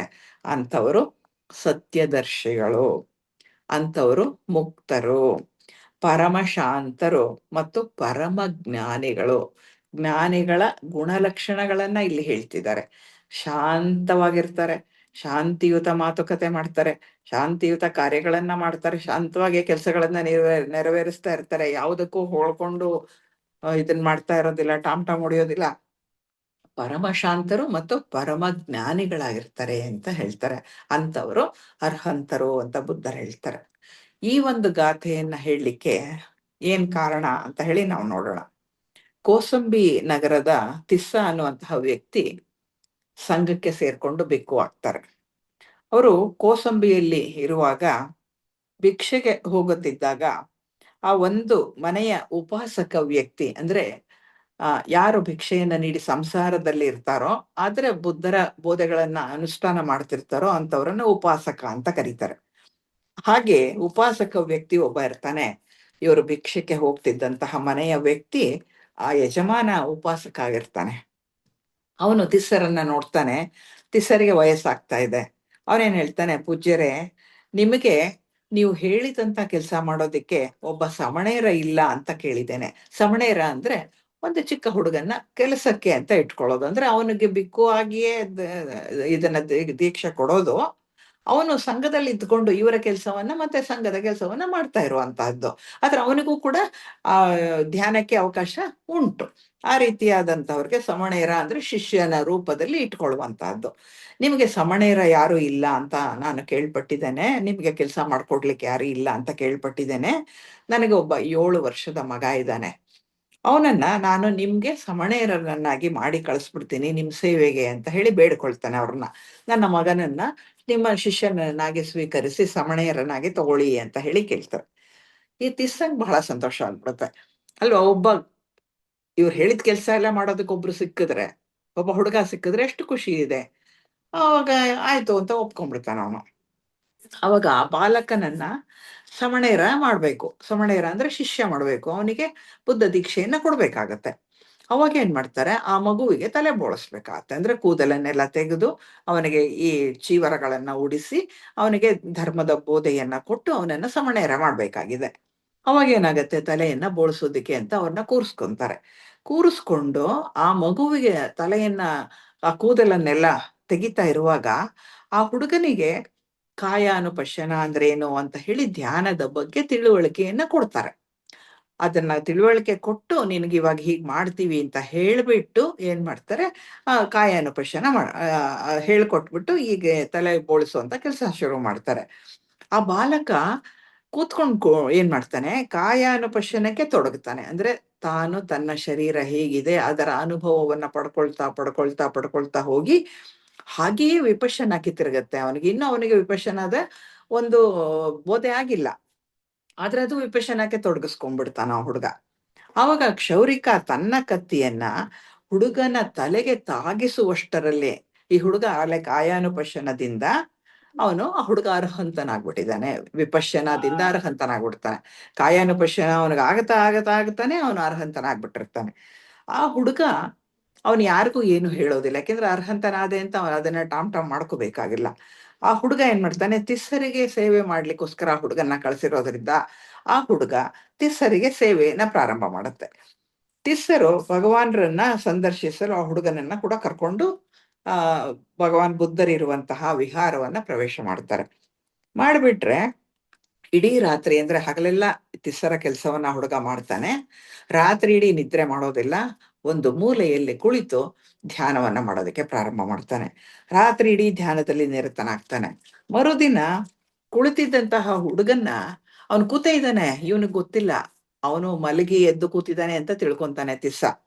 ಆ ಹುಡುಗನನ್ನ ಕೆಲ್ಸಕ್ಕೆ ಎಬ್ಬಿಸೋದಕ್ಕೆ ಏನ್ ಮಾಡ್ತಾರೆ ಇವರು, ಅವನ್ ಕೂತಿದಾನಲ್ಲ ಅಂತೇಳಿ ಒಂದು ತಾಳೆ ಎಲೆ ತಗೊಂಡು ಅವನನ್ನ ಈ ಮುಖಕ್ಕೆ ತಿವಿದು ಅವನ್ನ ಎಬ್ಬರಿಸ್ತಾರೆ, ಏಳು ಮೇಲೆ ಅಂತ ಹೇಳಿ. ಆ ತಾಳೆ ಎಲೆ ಇತ್ತಲ್ಲ, ಅದು ಅವನ ಹುಡುಗ ಕಣ್ಬಿಡೋಕು ಇವರು ಆ ತಾಳೆ ಎಲೆಯಲ್ಲಿ ಅವನಿಗೆ ಚುಚ್ಚೋದಕ್ಕೂ ಒಂದೇ ಆಗತ್ತೆ. ಆ ಚುಚ್ಚಿದ ತಕ್ಷಣ ಏನಾಗುತ್ತೆ, ಒಂದು ಕಣ್ಣಿಗೆ ತಾಕಿ ಕಣ್ಣು ಗಾಯ ಆಗ್ಬಿಟ್ಟು ಆ ಹುಡುಗನಿಗೆ ಅಂಧತ್ವ ಬಂದ್ಬಿಡುತ್ತೆ. ಒಂದು ಕಣ್ಣು ಕಾಣಿಸ್ತಾನೆ ಇಲ್ಲ, ಗಾಯ ಆಗ್ಬಿಟ್ಟಿದೆ. ಆ ಹುಡುಗ ಅದನ್ನೂ ಏನು ಹೇಳೋದಿಲ್ಲ. ಆ ನೋವು ಕೂಡ ಅದು ಅನುಭವಿಸ್ಕೊಂಡು ಅದು ಸುಮ್ಮನೆ ಇರುತ್ತೆ. ತಿಸ್ಸ ಅವತ್ತು ಎಲ್ಲಿಲ್ಲದ ಕೆಲಸಗಳನ್ನ ಅವನಿಗೆ ಹೇಳ್ತಾನೆ. ಆ ಕೆಲಸ ಮಾಡು, ಈ ಕೆಲಸ ಮಾಡು, ನೀರು ತಗೊಂಬಾ, ಅಲ್ಲಿ ಹೋಗು, ಇಲ್ಲೂ ಎಲ್ಲಾ ಕೆಲ್ಸಾನು ಹೇಳ್ತಾನೆ. ಆ ಹುಡುಗ ಏನೂ ಮಾತಾಡಲ್ಲ, ಎಲ್ಲ ಕೆಲಸವನ್ನು ಕೂಡ ಮಾಡ್ತಾನೆ. ಮಾರನೇ ದಿವಸ ಏನಾಗತ್ತೆ, ಒಂದ್ ಕೈಯಲ್ಲಿ ನೀರನ್ನ ಕೊಡೋದಕ್ಕೆ ಅಂತ ತಿಸ್ಸ ಹತ್ರ ಹೋದಾಗ ಆ ಹುಡುಗನನ್ನ ಅವಾಗ ಕಣ್ಣೆತ್ತಿ ನೋಡ್ತಾರೆ. ತಿಸ್ಸ ಒಂದು ಕಣ್ಣು ಇದಾಗೋಗ್ಬಿಟ್ಟಿದೆ, ಅಂದ್ರೆ ಕೆಂಪಾಗಿ ಅದರಲ್ಲಿ ರಕ್ತ ಬಂದು ಅದು ಹುಡುಗನಿಗೆ ಕಣ್ಣೇ ಕಾಣಿಸ್ತಾ ಇಲ್ಲ ಅನ್ನೋದು ಗೊತ್ತಾಗೋಗುತ್ತೆ. ಅಂದ್ರೆ ತಾನು ಇದರಿಂದ ತಿವಿದಿದ್ರಿಂದ, ಎಲೆಯಿಂದ ತಿವಿದಿದ್ರಿಂದ ಹುಡುಗನ ಕಣ್ಣು ಹೋಗ್ಬಿಟ್ಟಿದೆಯಲ್ಲ ಅಂತ ಅವ್ರಿಗೆ ಬಹಳ ಪಶ್ಚಾತ್ತಾಪ ಆಗೋಗ್ಬಿಡುತ್ತೆ. ಅಯ್ಯೋ, ಎಂತ ಕೆಲಸ ಮಾಡ್ಬಿಟ್ಟೆ ನಾನು, ಆ ಹುಡುಗನ ಕೈಯಿಂದ ಮುಟ್ಟಿ ಏಳು ಅಂದಿದ್ರೆ ಆಗ್ತಾ ಇತ್ತು, ಆ ಎಲೆಯಿಂದ ಹಿಂಗ ಅಂದ್ಬಿಟ್ನಲ್ಲ ನಾನು ಅಂತ ಹೇಳಿ ಒದ್ದಾಡ್ಕೊಳ್ತಾರೆ. ಅವಾಗ ಹುಡುಗನ್ನ ಕೇಳ್ತಾರೆ, ನಿನ್ಗೆ ಏನಾಯ್ತು ನಿನಗೆ ಅಂತ. ಆವಾಗ ಹುಡುಗ ಹೇಳ್ತಾನೆ, ಏನಿಲ್ಲ, ನಾನು ಧ್ಯಾನಕ್ಕೆ ಕೂತಿದ್ದೆ, ನೀವು ಮಾಡಿದಾಗ ಅದು ಕಣ್ಣು ತೊಂದರೆ ಆಯ್ತು ಅಂತ ಹೇಳ್ತಾರೆ. ತಿರ್ಸ ಆ ಹುಡುಗನ ಕಾಲಿಗೆ ಬಿದ್ದು ಕ್ಷಮೆ ಕೇಳ್ತಾರೆ, ನನ್ನ ಕ್ಷಮಿಸ್ಬಿಡು ನನ್ನನ್ನ ಅಂತ ಹೇಳಿ. ಅವಾಗ ಆ ಹುಡುಗ ನೋಡಿ ಎಷ್ಟು ಬೆಳೆದಿರುತ್ತೆ, 7 ವರ್ಷದ ಹುಡುಗ ಅದು. ಅದು ಹೇಳತ್ತೆ, ಇದು ನಿಮ್ಮ ತಪ್ಪಲ್ಲ, ಇದು ನನ್ನ ತಪ್ಪು ಕೂಡ ಅಲ್ಲ, ನಂದು ಅಲ್ಲ, ನಿಮ್ದು ಅಲ್ಲ, ಇದು ನನ್ನ ಹಿಂದಿನ ಜನ್ಮದ ಫಲ, ಇದು ಪಾಪದ ಫಲ. ಹಿಂದಿನ ಜನ್ಮದ ಪಾಪವನ್ನ ನಾನು ತೀರಿಸ್ಬೇಕಾಗಿತ್ತು, ಅದರ ಪ್ರಕಾರವಾಗಿ ನನ್ನ ಕಣ್ಣು ಹೋಗಿದೆ ಅಂತ ಹೇಳ್ತಾನೆ ಆ ಹುಡುಗ. ಆ ಕ್ಷಣ ತಿಸ್ಸರ ಹುಡುಗನ್ನ ಕರ್ಕೊಂಡು ಬುದ್ಧರ ಹತ್ರ ಹೋಗ್ತಾರೆ. ಅವಾಗ ನೋಡಿ, ಈ ಸಮಣೇರ ಅತ್ಯಂತ ಶ್ರೇಷ್ಠ ಗುಣಗಳನ್ನ ಪಡ್ಕೊಂಡಿದ್ದಾನೆ ಅಂತ ಹೇಳಿ ಇವನು ಸಮಣೇರ ಅಂತ ಆ ಹುಡುಗನನ್ನ ಬೋಧೆ ಮಾಡಿದಾಗ ಭಗವಾನ್ ಬುದ್ಧರು ನಗ್ತಾರೆ. ಅಯ್ಯೋ ತಿಸ್ಸ, ಈ ಹುಡುಗ ಸಮಣೇರ ಅಲ್ಲ, ಈ ಮಗು ಈಗಾಗ್ಲೇ ಅರ್ಹಂತನಾಗಿಬಿಟ್ಟಿದ್ದಾನೆ, ಯಾರಲ್ಲೂ ಕೋಪ ಮಾಡ್ಕೊಳ್ಳಲ್ಲ, ಯಾರನ್ನೂ ತಪ್ಪು ತಿಳ್ಕೊಳ್ಳಲ್ಲ, ಅವನ ಸಂಪೂರ್ಣ ಇಂದ್ರಿಯಗಳು ಶಾಂತವಾಗಿದೆ, ಅವನು ಪರಿಪೂರ್ಣ ಶಾಂತ ಸ್ವರೂಪಿಯಾಗಿದ್ದಾನೆ, ಎಲ್ಲ ಕೆಲಸಗಳನ್ನು ಶಾಂತ ರೀತಿಯಲ್ಲೇ ಮಾಡ್ತಾನೆ ಅಂತ ಹೇಳಿ ಆ ಬಾಲಕ ಇವನು 7 ವರ್ಷ ಆದರೆ ಅತ್ಯಂತ ಬಲಿಷ್ಠನಾದ ಅರ್ಹಂತನಾಗಿ ಅವನು ಹೊರಹೊಮ್ಮಿದ್ದಾನೆ ಅಂತ ಹೇಳಿ ಬುದ್ಧರು ಹೇಳ್ತಾರೆ. ಅಂದ್ರೆ ಈ ತಿಸ್ಸನಿಗೆ ಬಂದಿಲ್ದಲೇ ಇರುವಂತಹ ಅರ್ಹಂತ ಪದವಿ ಈ ಹುಡುಗ ಸಮಣೇರ ಅಂತ ಕರ್ಕೊಂಡ್ ಬಂದಂತಹ ಹುಡುಗನಿಗೆ ಆಗ್ಲೇ ತಲುಪಿ ಬಿಟ್ಟಿರುತ್ತೆ, ಅವನು ತಲುಪಿಬಿಟ್ಟಿರ್ತಾನೆ. ಮುಂದಿನ ಗಾಥೆ ಒಂದನ್ನ ನೋಡೋಣ. ಯಾವ ಪ್ರದೇಶದಲ್ಲಿ ಅರ್ಹಂತರು ವಾಸ ಮಾಡುವರೋ ಅದು ಹಳ್ಳಿಯಾಗಿರ್ಲಿ, ಆ ಕಾಡಾಗಿರ್ಲಿ, ಕಣಿವೆ ಆಗಿರ್ಲಿ, ಬೆಟ್ಟ ಆಗಿರ್ಲಿ, ಬಹಳ ಚೈತನ್ಯದಾಯಕವಾದಂತಹ ಪ್ರದೇಶ ಆಗಿರುತ್ತೆ ಅಂತ ಹೇಳ್ತಾರೆ. ಅಂದ್ರೆ ಯಾವ ಪ್ರದೇಶದಲ್ಲಿ ಈ ರೀತಿಯ ಅರ್ಹಂತರು ವಾಸ ಮಾಡ್ತಾರೋ, ಅದು ಹಳ್ಳಿ ಇರ್ಬೋದು, ಕಾಡಿರ್ಬೋದು, ಈ ಕಡಿಮೆ ಬೆಟ್ಟ, ಏನೇ ಆಗಿರ್ಲಿ, ಅತ್ಯಂತ ಚೈತನ್ಯ. ಅಂದ್ರೆ ಆ ವ್ಯಕ್ತಿಗಳು, ಆ ಸಾಧಕರು ಅಂದ್ರೆ ಈ ಅರ್ಹಂತ ಸ್ಥಿತಿಯನ್ನ ತಲುಪಿರುವಂಥವ್ರು ಇರೋ ಕಡೆಯಲ್ಲಿ ಆ ಒಂದು ವೈಬ್ರೇಷನ್ ಏನಿರುತ್ತೆ ಅತ್ಯಂತ ಚೈತನ್ಯಯುಕ್ತವಾಗಿರುತ್ತೆ. ಆ ಆರಾಗೆ ನಾವು ಹೋದಷ್ಟು ನಮಗೆ ತುಂಬಾ ಉಪಯೋಗ ಆಗತ್ತೆ ಅನ್ನೋ ಮಾತನ್ನ ಇಲ್ಲಿ ಭಗವಾನ್ ಬುದ್ಧರು ಹೇಳ್ತಾರೆ. ಭಿಕ್ಕು ಸಾರಿಪುತ್ರರ ಮನೆಯಲ್ಲಿ ಅವರ ಚಿಕ್ಕ ತಮ್ಮ ರೇವತ ಅವರನ್ನು ಬಿಟ್ಟು ಬಾಕಿ ಎಲ್ಲರೂ ಭಿಕ್ಕುಗಳಾಗ್ಬಿಟ್ಟಿರ್ತಾರೆ. ರೇವತರ ತಂದೆ ತಾಯಿಗೆ ತುಂಬಾ ಭಯ ಆಗತ್ತೆ, ಎಲ್ಲಾ ಮಕ್ಕಳು ಗಂಡ್ ಮಕ್ಳುನು ಹೋಗಿ ಭಿಕ್ಕುಗಳಾಗ್ಬಿಟ್ಟಿದಾರಲ್ಲ, ಈ 12 ವರ್ಷದ ರೇವತ ಒಬ್ಬ ಉಳ್ಕೊಂಡಿದ್ದಾನೆ, 12 ವರ್ಷ ಆದ್ರೂ ಪರವಾಗಿಲ್ಲ, ಅವ್ನು ಚಿಕ್ಕವನಾಗಿದ್ರು ಪರವಾಗಿಲ್ಲ, ಇವನಿಗೆ ಮದ್ವೆ ಮಾಡ್ಬಿಡೋಣ, ಮದ್ವೆ ಮಾಡಿದ್ರೆ ಏನಾಗತ್ತೆ ಅಂತ ಹೇಳಿದ್ರೆ, ಇವನಿಗೊಂದು ಸಂಸಾರ ಅಂತ ಕಟ್ಟ ಹಾಕಿದ್ರೆ, ಒಬ್ಬ ಪತ್ನಿ ಅಂತ ಮಾಡಿದ್ರೆ ಅವಾಗ ಅವನು ಸಂಸಾರಕ್ಕೆ ಅಂಟ್ಕೊಂಡಿರ್ತಾನೆ ಅಂತ ಹೇಳಿ ಅವನಿಗಿಂತ ಇನ್ನೊಂಚೂರು ಚಿಕ್ಕ ಹುಡುಗಿಯನ್ನ ಸೊಸೆಯಾಗಿ ತರೋದಕ್ಕೆ ಹೋಗ್ತಾರೆ. ಆ ಕನ್ಯೆಯನ್ನ ನೋಡ್ಕೊಂಡ್ ಬರ್ಬೇಕು ಅಂತ ಹೇಳಿ ಹೋದಾಗ ಆ ಕನ್ಯೆಯನ್ನ ನೋಡಿ ಇವ್ರು ಒಪ್ಕೊಂಡ್ ಬಂದ್ಬಿಡ್ತಾರೆ. ರೇವತನ್ನ ಕರ್ಕೊಂಡು ನಿಶ್ಚಿತಾರ್ಥ ಮಾಡೋಣ ಅಂತ ಹೇಳಿ ಕರ್ಕೊಂಡು ಹೋಗಿರ್ತಾರೆ. ನಿಶ್ಚಿತಾರ್ಥಕ್ಕೆ ಕರ್ಕೊಂಡು ಹೋದಾಗ ಆ ಕನ್ಯೆಯ ಮನೆಯಲ್ಲಿದ್ದಂತಹ ವಯಸ್ಸಾದವರು, ಇವರು ಎಲ್ರು ನೆಂಟ್ರಿಸ್ಟ್ರು ಎಲ್ಲ ಬಂದಿರ್ತಾರೆ. ಆವಾಗ ರೇವತ ನೋಡ್ತಾನೆ, ಒಬ್ಬ 125 ವರ್ಷದ ಮುದುಕಿಯನ್ನ ನೋಡ್ತಾನೆ, ಅವರ ಮುತ್ತಜ್ಜಿಯೋ ಯಾರೋ ಇರ್ತಾರೆ ಮನೆಯಲ್ಲಿ. ಆವಾಗ ಅವನಿಗನ್ಸುತ್ತೆ, 12 ವರ್ಷದ ಹುಡುಗ, ಅಯ್ಯೋ, ಹುಟ್ಟಿದ ಎಲ್ಲರಿಗೂ ಕೂಡ ವೃದ್ಧಾಪ್ಯ, ಮರಣ ಅನ್ನೋದು ಸಹಜ ಅನ್ನುವಂತಹ ಜ್ಞಾನ ಅವನಿಗೆ ಬಂದ್ಬಿಡುತ್ತೆ. ಅವಾಗ ಏನಾಗತ್ತೆ, ಆ ಕ್ಷಣ ಅವರು ಕೂಡ ಅವರ ಅಣ್ಣಂದಿರಂತೆ ತಾವು ಕೂಡ ಮನೆ ಬಿಟ್ಟು ಬೌದ್ಧ ವಿಹಾರಕ್ಕೆ ಬಂದು ಸಮಣೆಯರಾಗಿ ಸೇರ್ಕೊಂಡ್ಬಿಡ್ತಾರೆ. ಅಲ್ಲಿನ ಭಿಕ್ಕುಗಳಿಂದ ಧರ್ಮವನ್ನು ಸ್ವೀಕರಿಸಿ ಕಾಡಿಗೆ ಹೋಗಿ ಪ್ರಾರ್ಥನೆ ಸಾಧನೆ ಆರಂಭ ಮಾಡಿ ಆ ವರ್ಷದ ಅಂತ್ಯದಲ್ಲಿ ಅವರು ಅರ್ಹಂತರಾಗ್ತಾರೆ. ಇನ್ನು 12 ವರ್ಷದ ಹುಡುಗ 13-14ನೇ ವರ್ಷಕ್ಕೇನೆ ಅರ್ಹಂತನಾಗ್ಬಿಡ್ತಾನೆ ಅವನು. ಇದು ಸಾರಿಪುತ್ರರಿಗೆ ಗೊತ್ತಾಗತ್ತೆ. ಅವಾಗ ಅವ್ರ ತಮ್ಮನೇ ಅವನು, ಅಂದ್ರೆ ವಾವೆಯಲ್ಲಿ ತಮ್ಮ ಆಗ್ಬೇಕು ಆ ಹುಡುಗ. ಅವ್ರೇನ್ ಮಾಡ್ತಾರೆ, ನಮ್ಮ ತಮ್ಮನ್ನ ನೋಡೋಣ ಅಂತ ಹೇಳಿ ಹೊರಡ್ತಾರೆ. ಅವ್ರು ಹೊರಟಾಗ ದೂರ ಇರ್ತಾನೆ, ಅವರು ಕಾಡಲ್ಲಿ ಒಂದು ಬೆಟ್ಟದ ಮೇಲೆ ಇರ್ತಾರೆ. ಅವಾಗ ಭಗವಾನ್ ಬುದ್ಧರು ಹೇಳ್ತಾರೆ, ನಾನು ಬರ್ತೀನಿ ಜೊತೆಗೆ ಅಂತ. ಬನ್ನಿ ಅಂತ ಇಬ್ರು ಹೊರಡ್ತಾರೆ. ಇನ್ನೊಂದಷ್ಟು ಜನ ಭಿಕ್ಕುಗಳು ಹೊರಡ್ತಾರೆ. ಹೊರಟಾಗ ಏನಾಗುತ್ತೆ, ಭಗವಾನ್ ಬುದ್ಧರು, ಸಾರಿಪುತ್ರರು, ಶಿವಾಲರು ಇತ್ಯಾದಿ ಎಲ್ರೂ ಕೂಡ ಈ ರೇವತನನ್ನ ಕಾಣೋಣ, ಯಾಕೆಂದ್ರೆ ಇಷ್ಟು ಬೇಗ ಅರ್ಹಂತನಾಗ್ಬಿಟ್ಟಿದಾನಲ್ಲ ಈ ಹುಡುಗ ಅಂತ ಹೇಳಿ ಅವ್ರು ಹೊರಡ್ತಾರೆ. ಪ್ರಯಾಣ ಸ್ವಲ್ಪ ದೀರ್ಘಕರ, ಅವಾಗೆಲ್ಲ ನಡ್ಕೊಂಡೇ ಹೋಗ್ಬೇಕಾಗಿತ್ತಲ್ವಾ. ಅದರಿಂದ ಇಲ್ಲಿಂದ ಇಷ್ಟು ದೂರ ನಡೆಯೋದು, ಒಂದು ಹಳ್ಳಿಯಲ್ಲಿ ವಿರಮಿಸೋದು, ಮತ್ತೆ ಮಾರನೇ ದಿನ ನಡೆಯೋದು, ಹಾಗೆ ಹೋಗ್ಬೇಕಾಗಿರುತ್ತೆ. ಪ್ರಯಾಣ ದೀರ್ಘವಾಗಿರುತ್ತೆ, ದಾರಿ ಕಡದಾಗಿರುತ್ತೆ. ಆದ್ರೂ ಕೂಡ ಅಂತಹ ದಾರಿಯಲ್ಲಿ ಸಹ ಭಗವಾನ್ ಬುದ್ಧರಿಗೆ ಮತ್ತು ಅವ್ರ ಜೊತೆ ಇದ್ದಂಥವರಿಗೆ ಎಲ್ಲ ಅಗತ್ಯಗಳು ಕೂಡ ಪೂರೈಸಲ್ಪಡುತ್ತೆ. ಅಂದ್ರೆ ಅವರಿಗೆ ವೇಳೆಗೆ ಸರಿಯಾದಂತಹ ಆಹಾರ ಒದಗಿಸೋದಾಗಿರ್ಬೋದು, ಧ್ಯಾನಕ್ಕೆ ಕುತ್ಕೊಳ್ಳೋದಕ್ಕೆ ಒಂದು ಸ್ಥಳ ಆಗಿರ್ಬೋದು, ಎಲ್ಲವೂ ಸಿದ್ಧವಾಗಿರುತ್ತೆ. ಇದೇನಿದು ಹೀಗೆ ಅಂತ ಹೇಳಿ ಆ ಭಗವಾನ್ ಬುದ್ಧರಿಗೆ ಗೊತ್ತಿರುತ್ತೆ. ಇವರು ತಿಳ್ಕೊಳ್ತಾರೆ, ಅದನ್ನ ಸಾರಿಪುತ್ರರು ಅಂದುಕೊಳ್ತಾರೆ. ರೇವತ ತನ್ನ ದಿವ್ಯ ದೃಷ್ಟಿಯಿಂದ ಭಗವಾನ್ರು ಬರುತ್ತಿರೋದನ್ನ ಅರಿತು ಎಲ್ಲ ವ್ಯವಸ್ಥೆಯನ್ನ ಕೂಡ ತನ್ನ ಅತೀಂದ್ರಿಯ ಶಕ್ತಿಯಿಂದ ಮಾಡ್ಬಿಟ್ಟಿರ್ತಾರೆ ರೇವತ. ಅದಕ್ಕೆ ಮಾತ್ರ ಉಪಯೋಗಿಸ್ತಾರೆ. ಬುದ್ಧರಿಗೆ ಮಾತ್ರವೇ, ಅವರ ಜೊತೆಯಲ್ಲಿ ಇರೋರಿಗೆ ಮಾತ್ರವೇ ತನ್ನ ಅತೀಂದ್ರಿಯ ಶಕ್ತಿಯಿಂದ ಈ ಎಲ್ಲವನ್ನ ಒದಗಿಸಿರ್ತಾರೆ. ಬುದ್ಧರು ಅಲ್ಲಿಗೆ ತಲುಪಿದಾಗ ಅವ್ರ ಜೊತೆಗೆ, ರೇವತರ ಜೊತೆಗೆ ಸ್ವಲ್ಪ ಕಾಲ ಇದ್ದು ಆನಂತರ ಹಿಂದಕ್ಕೆ ಬರ್ತಾರೆ. ನಂತರ ಶ್ರಾವಸ್ತಿಯಲ್ಲಿದ್ದ ವಿಶಾಖಾಳಿಂದ ಆತಿಥ್ಯ ಸ್ವೀಕರಿಸ್ತಾರೆ. ಅವಳಿಗೆ ರೇವತರಿದ್ದ ಗ್ರಾಮ, ಅರಣ್ಯ ಎಷ್ಟು ಸುಖಕರವಾಗಿತ್ತು ಅನ್ನೋದನ್ನ ತಿಳಿಸ್ತಾ ಈ ಗಾಥೆಯನ್ನ ಹೇಳ್ತಾರೆ. ಅಂದ್ರೆ ಅರ್ಹಂತರು ಎಲ್ಲಿಯೇ ಇರಲಿ, ಆ ಜಾಗವೆಲ್ಲವೂ ಕೂಡ ಕಾಡಲ್ಲಿದ್ರೆ ಆ ಎಲ್ಲವೂ ಪ್ರಶಾಂತವಾಗಿರುತ್ತೆ, ಬೆಟ್ಟದ ಮೇಲಿದ್ರೆ ಅಲ್ಲೂ ಪ್ರಶಾಂತವಾಗಿರುತ್ತೆ, ಎಲ್ಲಿದ್ರೂ ಕೂಡ ಶಾಂತವಾಗಿರುತ್ತೆ ಅಂತ ಹೇಳಿ ತಿಳಿಸ್ಕೊಡ್ತಾ, ಅಷ್ಟು ರಮಣೀಯವಾಗಿರುವಂತಹ ಸ್ಥಳ ಅವರ ಸುತ್ತ ಆ ರೀತಿ ಇರುತ್ತೆ ಅಂತ ಹೇಳಿ ಹೇಳ್ತಾರೆ. ಇನ್ನೊಂದು ನೋಡೋಣ. ಅರಣ್ಯವು ಚೈತನ್ಯದಾಯಕವಾದದ್ದು, ಆದರೆ ಅದು ಲೋಕಾಸಕ್ತರಿಗೆ ಆನಂದ ನೀಡೋದಿಲ್ಲ. ರಾಗಲಾಲಸೆಗಳಿಲ್ಲದವರು ಅಲ್ಲಿ ಸಂತೋಷದಿಂದ ಇರುತ್ತಾರೆ, ಏಕೆಂದ್ರೆ ಅವರುಗಳು ಇಂದ್ರಿಯ ಸುಖ ಬಯಸೋದಿಲ್ಲ. ಅಂದ್ರೆ ಬಿಕ್ಕುಗಳಿಗೆ ಪ್ರಲೋಭನೆ ಅನ್ನೋದಿಲ್ಲ, ಅವರು ಇಂದ್ರಿಯ ಸುಖವನ್ನ ಬಯಸೋದಿಲ್ಲ, ಸದಾಕಾಲ ಆನಂದದಿಂದನೇ ಇರ್ತಾರೆ ಅನ್ನುವಂತಹದ್ದು ಅರ್ಹಂತರನ್ನ ಕುರಿತು ಬುದ್ಧರು ಹೇಳುವಂತಹದ್ದು. ಅಂದ್ರೆ ಅರಣ್ಯ ಕೂಡ ಅಂಥವ್ರಿಗೆ ಚೈತನ್ಯದಾಯಕ ಆಗಿರುತ್ತೆ, ಆದ್ರೆ ಅದು ಪ್ರಾಪಂಚಿಕರಿಗೆ ಆಸಕ್ತಿ ತರೋದಿಲ್ಲ. ಏನಿದೆ ಕಾಡು, ಏನಿಲ್ಲ, ಕುಡಿಯೋಕ್ ನೀರಿಲ್ಲ, ತಿನ್ನೋಕ್ ಅನ್ನ ಇಲ್ಲ ಅಂತ ಶುರು ಮಾಡ್ತಾರೆ, ಅದಿಲ್ಲ ಇದಿಲ್ಲ ಅಂತ. ಆದ್ರೆ ಅರ್ಹಂತರಿಗೆ ಹಾಗನ್ಸೋದಿಲ್ಲ. ಎಲ್ಲ ರಾಗಲಾಲಸೆಗಳನ್ನ ತೀರಿಸ್ಕೊಂಡವ್ರಿಗೆ ಅಲ್ಲಿ ಸಂತೋಷದಿಂದ ಇರ್ತಾರೆ, ಯಾಕೆಂದ್ರೆ ಅವರು ಇಂದ್ರಿಯ ಸುಖಗಳನ್ನ ಬಯಸೋದಿಲ್ಲ, ಪ್ರಲೋಭನೆ ಅನ್ನೋದೇ ಅವ್ರಿಗೆ ಇರೋದಿಲ್ಲ ಅಂತ ಹೇಳಿ ಅವರು ಹೇಳ್ತಾರೆ. ಅಂದ್ರೆ ಈ ಅರ್ಹಂತ ವರ್ಗದಿಂದ ನಾವು ತಿಳಿಬೇಕಾದಂತ ವಿಷಯ ಏನಪ್ಪಾ ಅಂತ ಹೇಳಿದ್ರೆ, ಅರ್ಹಂತರು ಅಂದ್ರೆ ಮುಕ್ತರು, ಅವರಿಗೆ ಭಾವೋದ್ರೇಕಗಳಿಲ್ಲ, ಜೀವನದ ಅಂದ್ರೆ ಸಂಸಾರದ ಅಂಟುವಿಕೆಗೆ ಅತೀತರಾಗಿರ್ತಾರೆ, ಅವರಿಗೆ ಆಹಾರದಲ್ಲಿ ಆಸಕ್ತಿ ಇರಲ್ಲ, ಕಲ್ಮಶ ರಹಿತರಾಗಿರ್ತಾರೆ, ಮತ್ತೆ ಸರ್ವತಂತ್ರ ಸ್ವತಂತ್ರರಾಗಿರ್ತಾರೆ. ಅವರು ಸಂಗ್ರಹ ಮಾಡಲ್ಲ, ಭೂಮಿ ತಾಯಿಯಂತೆ ಸಹನಾಶೀಲರು, ಕ್ಷಮಾಶೀಲರಾಗಿರ್ತಾರೆ, ಅಚಲರು ಮತ್ತು ಅತ್ಯಂತ ಶಾಂತರು. ಅರ್ಹಂತರ ಜ್ಞಾನ ಇತರರಿಂದ ಕೇಳಿ ಪಡೆದದ್ದಲ್ಲ ಅಥವಾ ಓದಿ ತಿಳಿದದ್ದಲ್ಲ, ಅವರದ್ದು ಸ್ವಂತ ಅನುಭವ ಆಗಿರತ್ತೆ. ಅವರ ಸ್ವಾನುಭವವೇ ಅವರನ್ನ ಅರ್ಹಂತ ಸ್ಥಿತಿಗೆ ಕರ್ಕೊಂಡೋಗಿರತ್ತೆ. ಅವರು ಎಲ್ಲೇ ವಾಸ ಮಾಡ್ಲಿ ಆ ಜಾಗ ರಮಣೀಯವಾಗಿರತ್ತೆ. ಅರ್ಹಂತರು ಉನ್ನತ ಹಂತಕ್ಕೆ ಏರಿದವರಾಗಿದ್ದು ದುಃಖಕ್ಕೆ ಅತೀತರಾಗಿರ್ತಾರೆ, ಹಾಗಾಗಿ ಮಾರ್ಗವನ್ನ ಕ್ರಮಿಸಿ ಬಿಟ್ಟಿರ್ತಾರೆ ಹಾಗೂ ಮುಕ್ತರಾಗಿರ್ತಾರೆ ಅಂತ ಹೇಳಿ ಈ ಈ ಒಂದು ಅಧ್ಯಾಯದ ಸಂಪೂರ್ಣ ವಿಷಯ ಇಷ್ಟರ ಮಟ್ಟಿಗೆ ಇದೆ ಅಂತ ಹೇಳಿ ಈ ಒಂದು ವ್ಯಾಸಂಗವನ್ನ ಈಗ ಮುಕ್ತಾಯ ಮಾಡ್ತಾ ಇದ್ದೇನೆ. ಇದಕ್ಕೆ ಅವಕಾಶ ಮಾಡಿಕೊಟ್ಟಂತಹ ಫೆಡರೇಷನ್ ಪದಾಧಿಕಾರಿಗಳಿಗೆ ನನ್ನ ವಂದನೆಗಳನ್ನು ಅರ್ಪಿಸ್ತಾ ಮುಕ್ತಾಯ ಮಾಡ್ತಾ ಇದ್ದೇನೆ.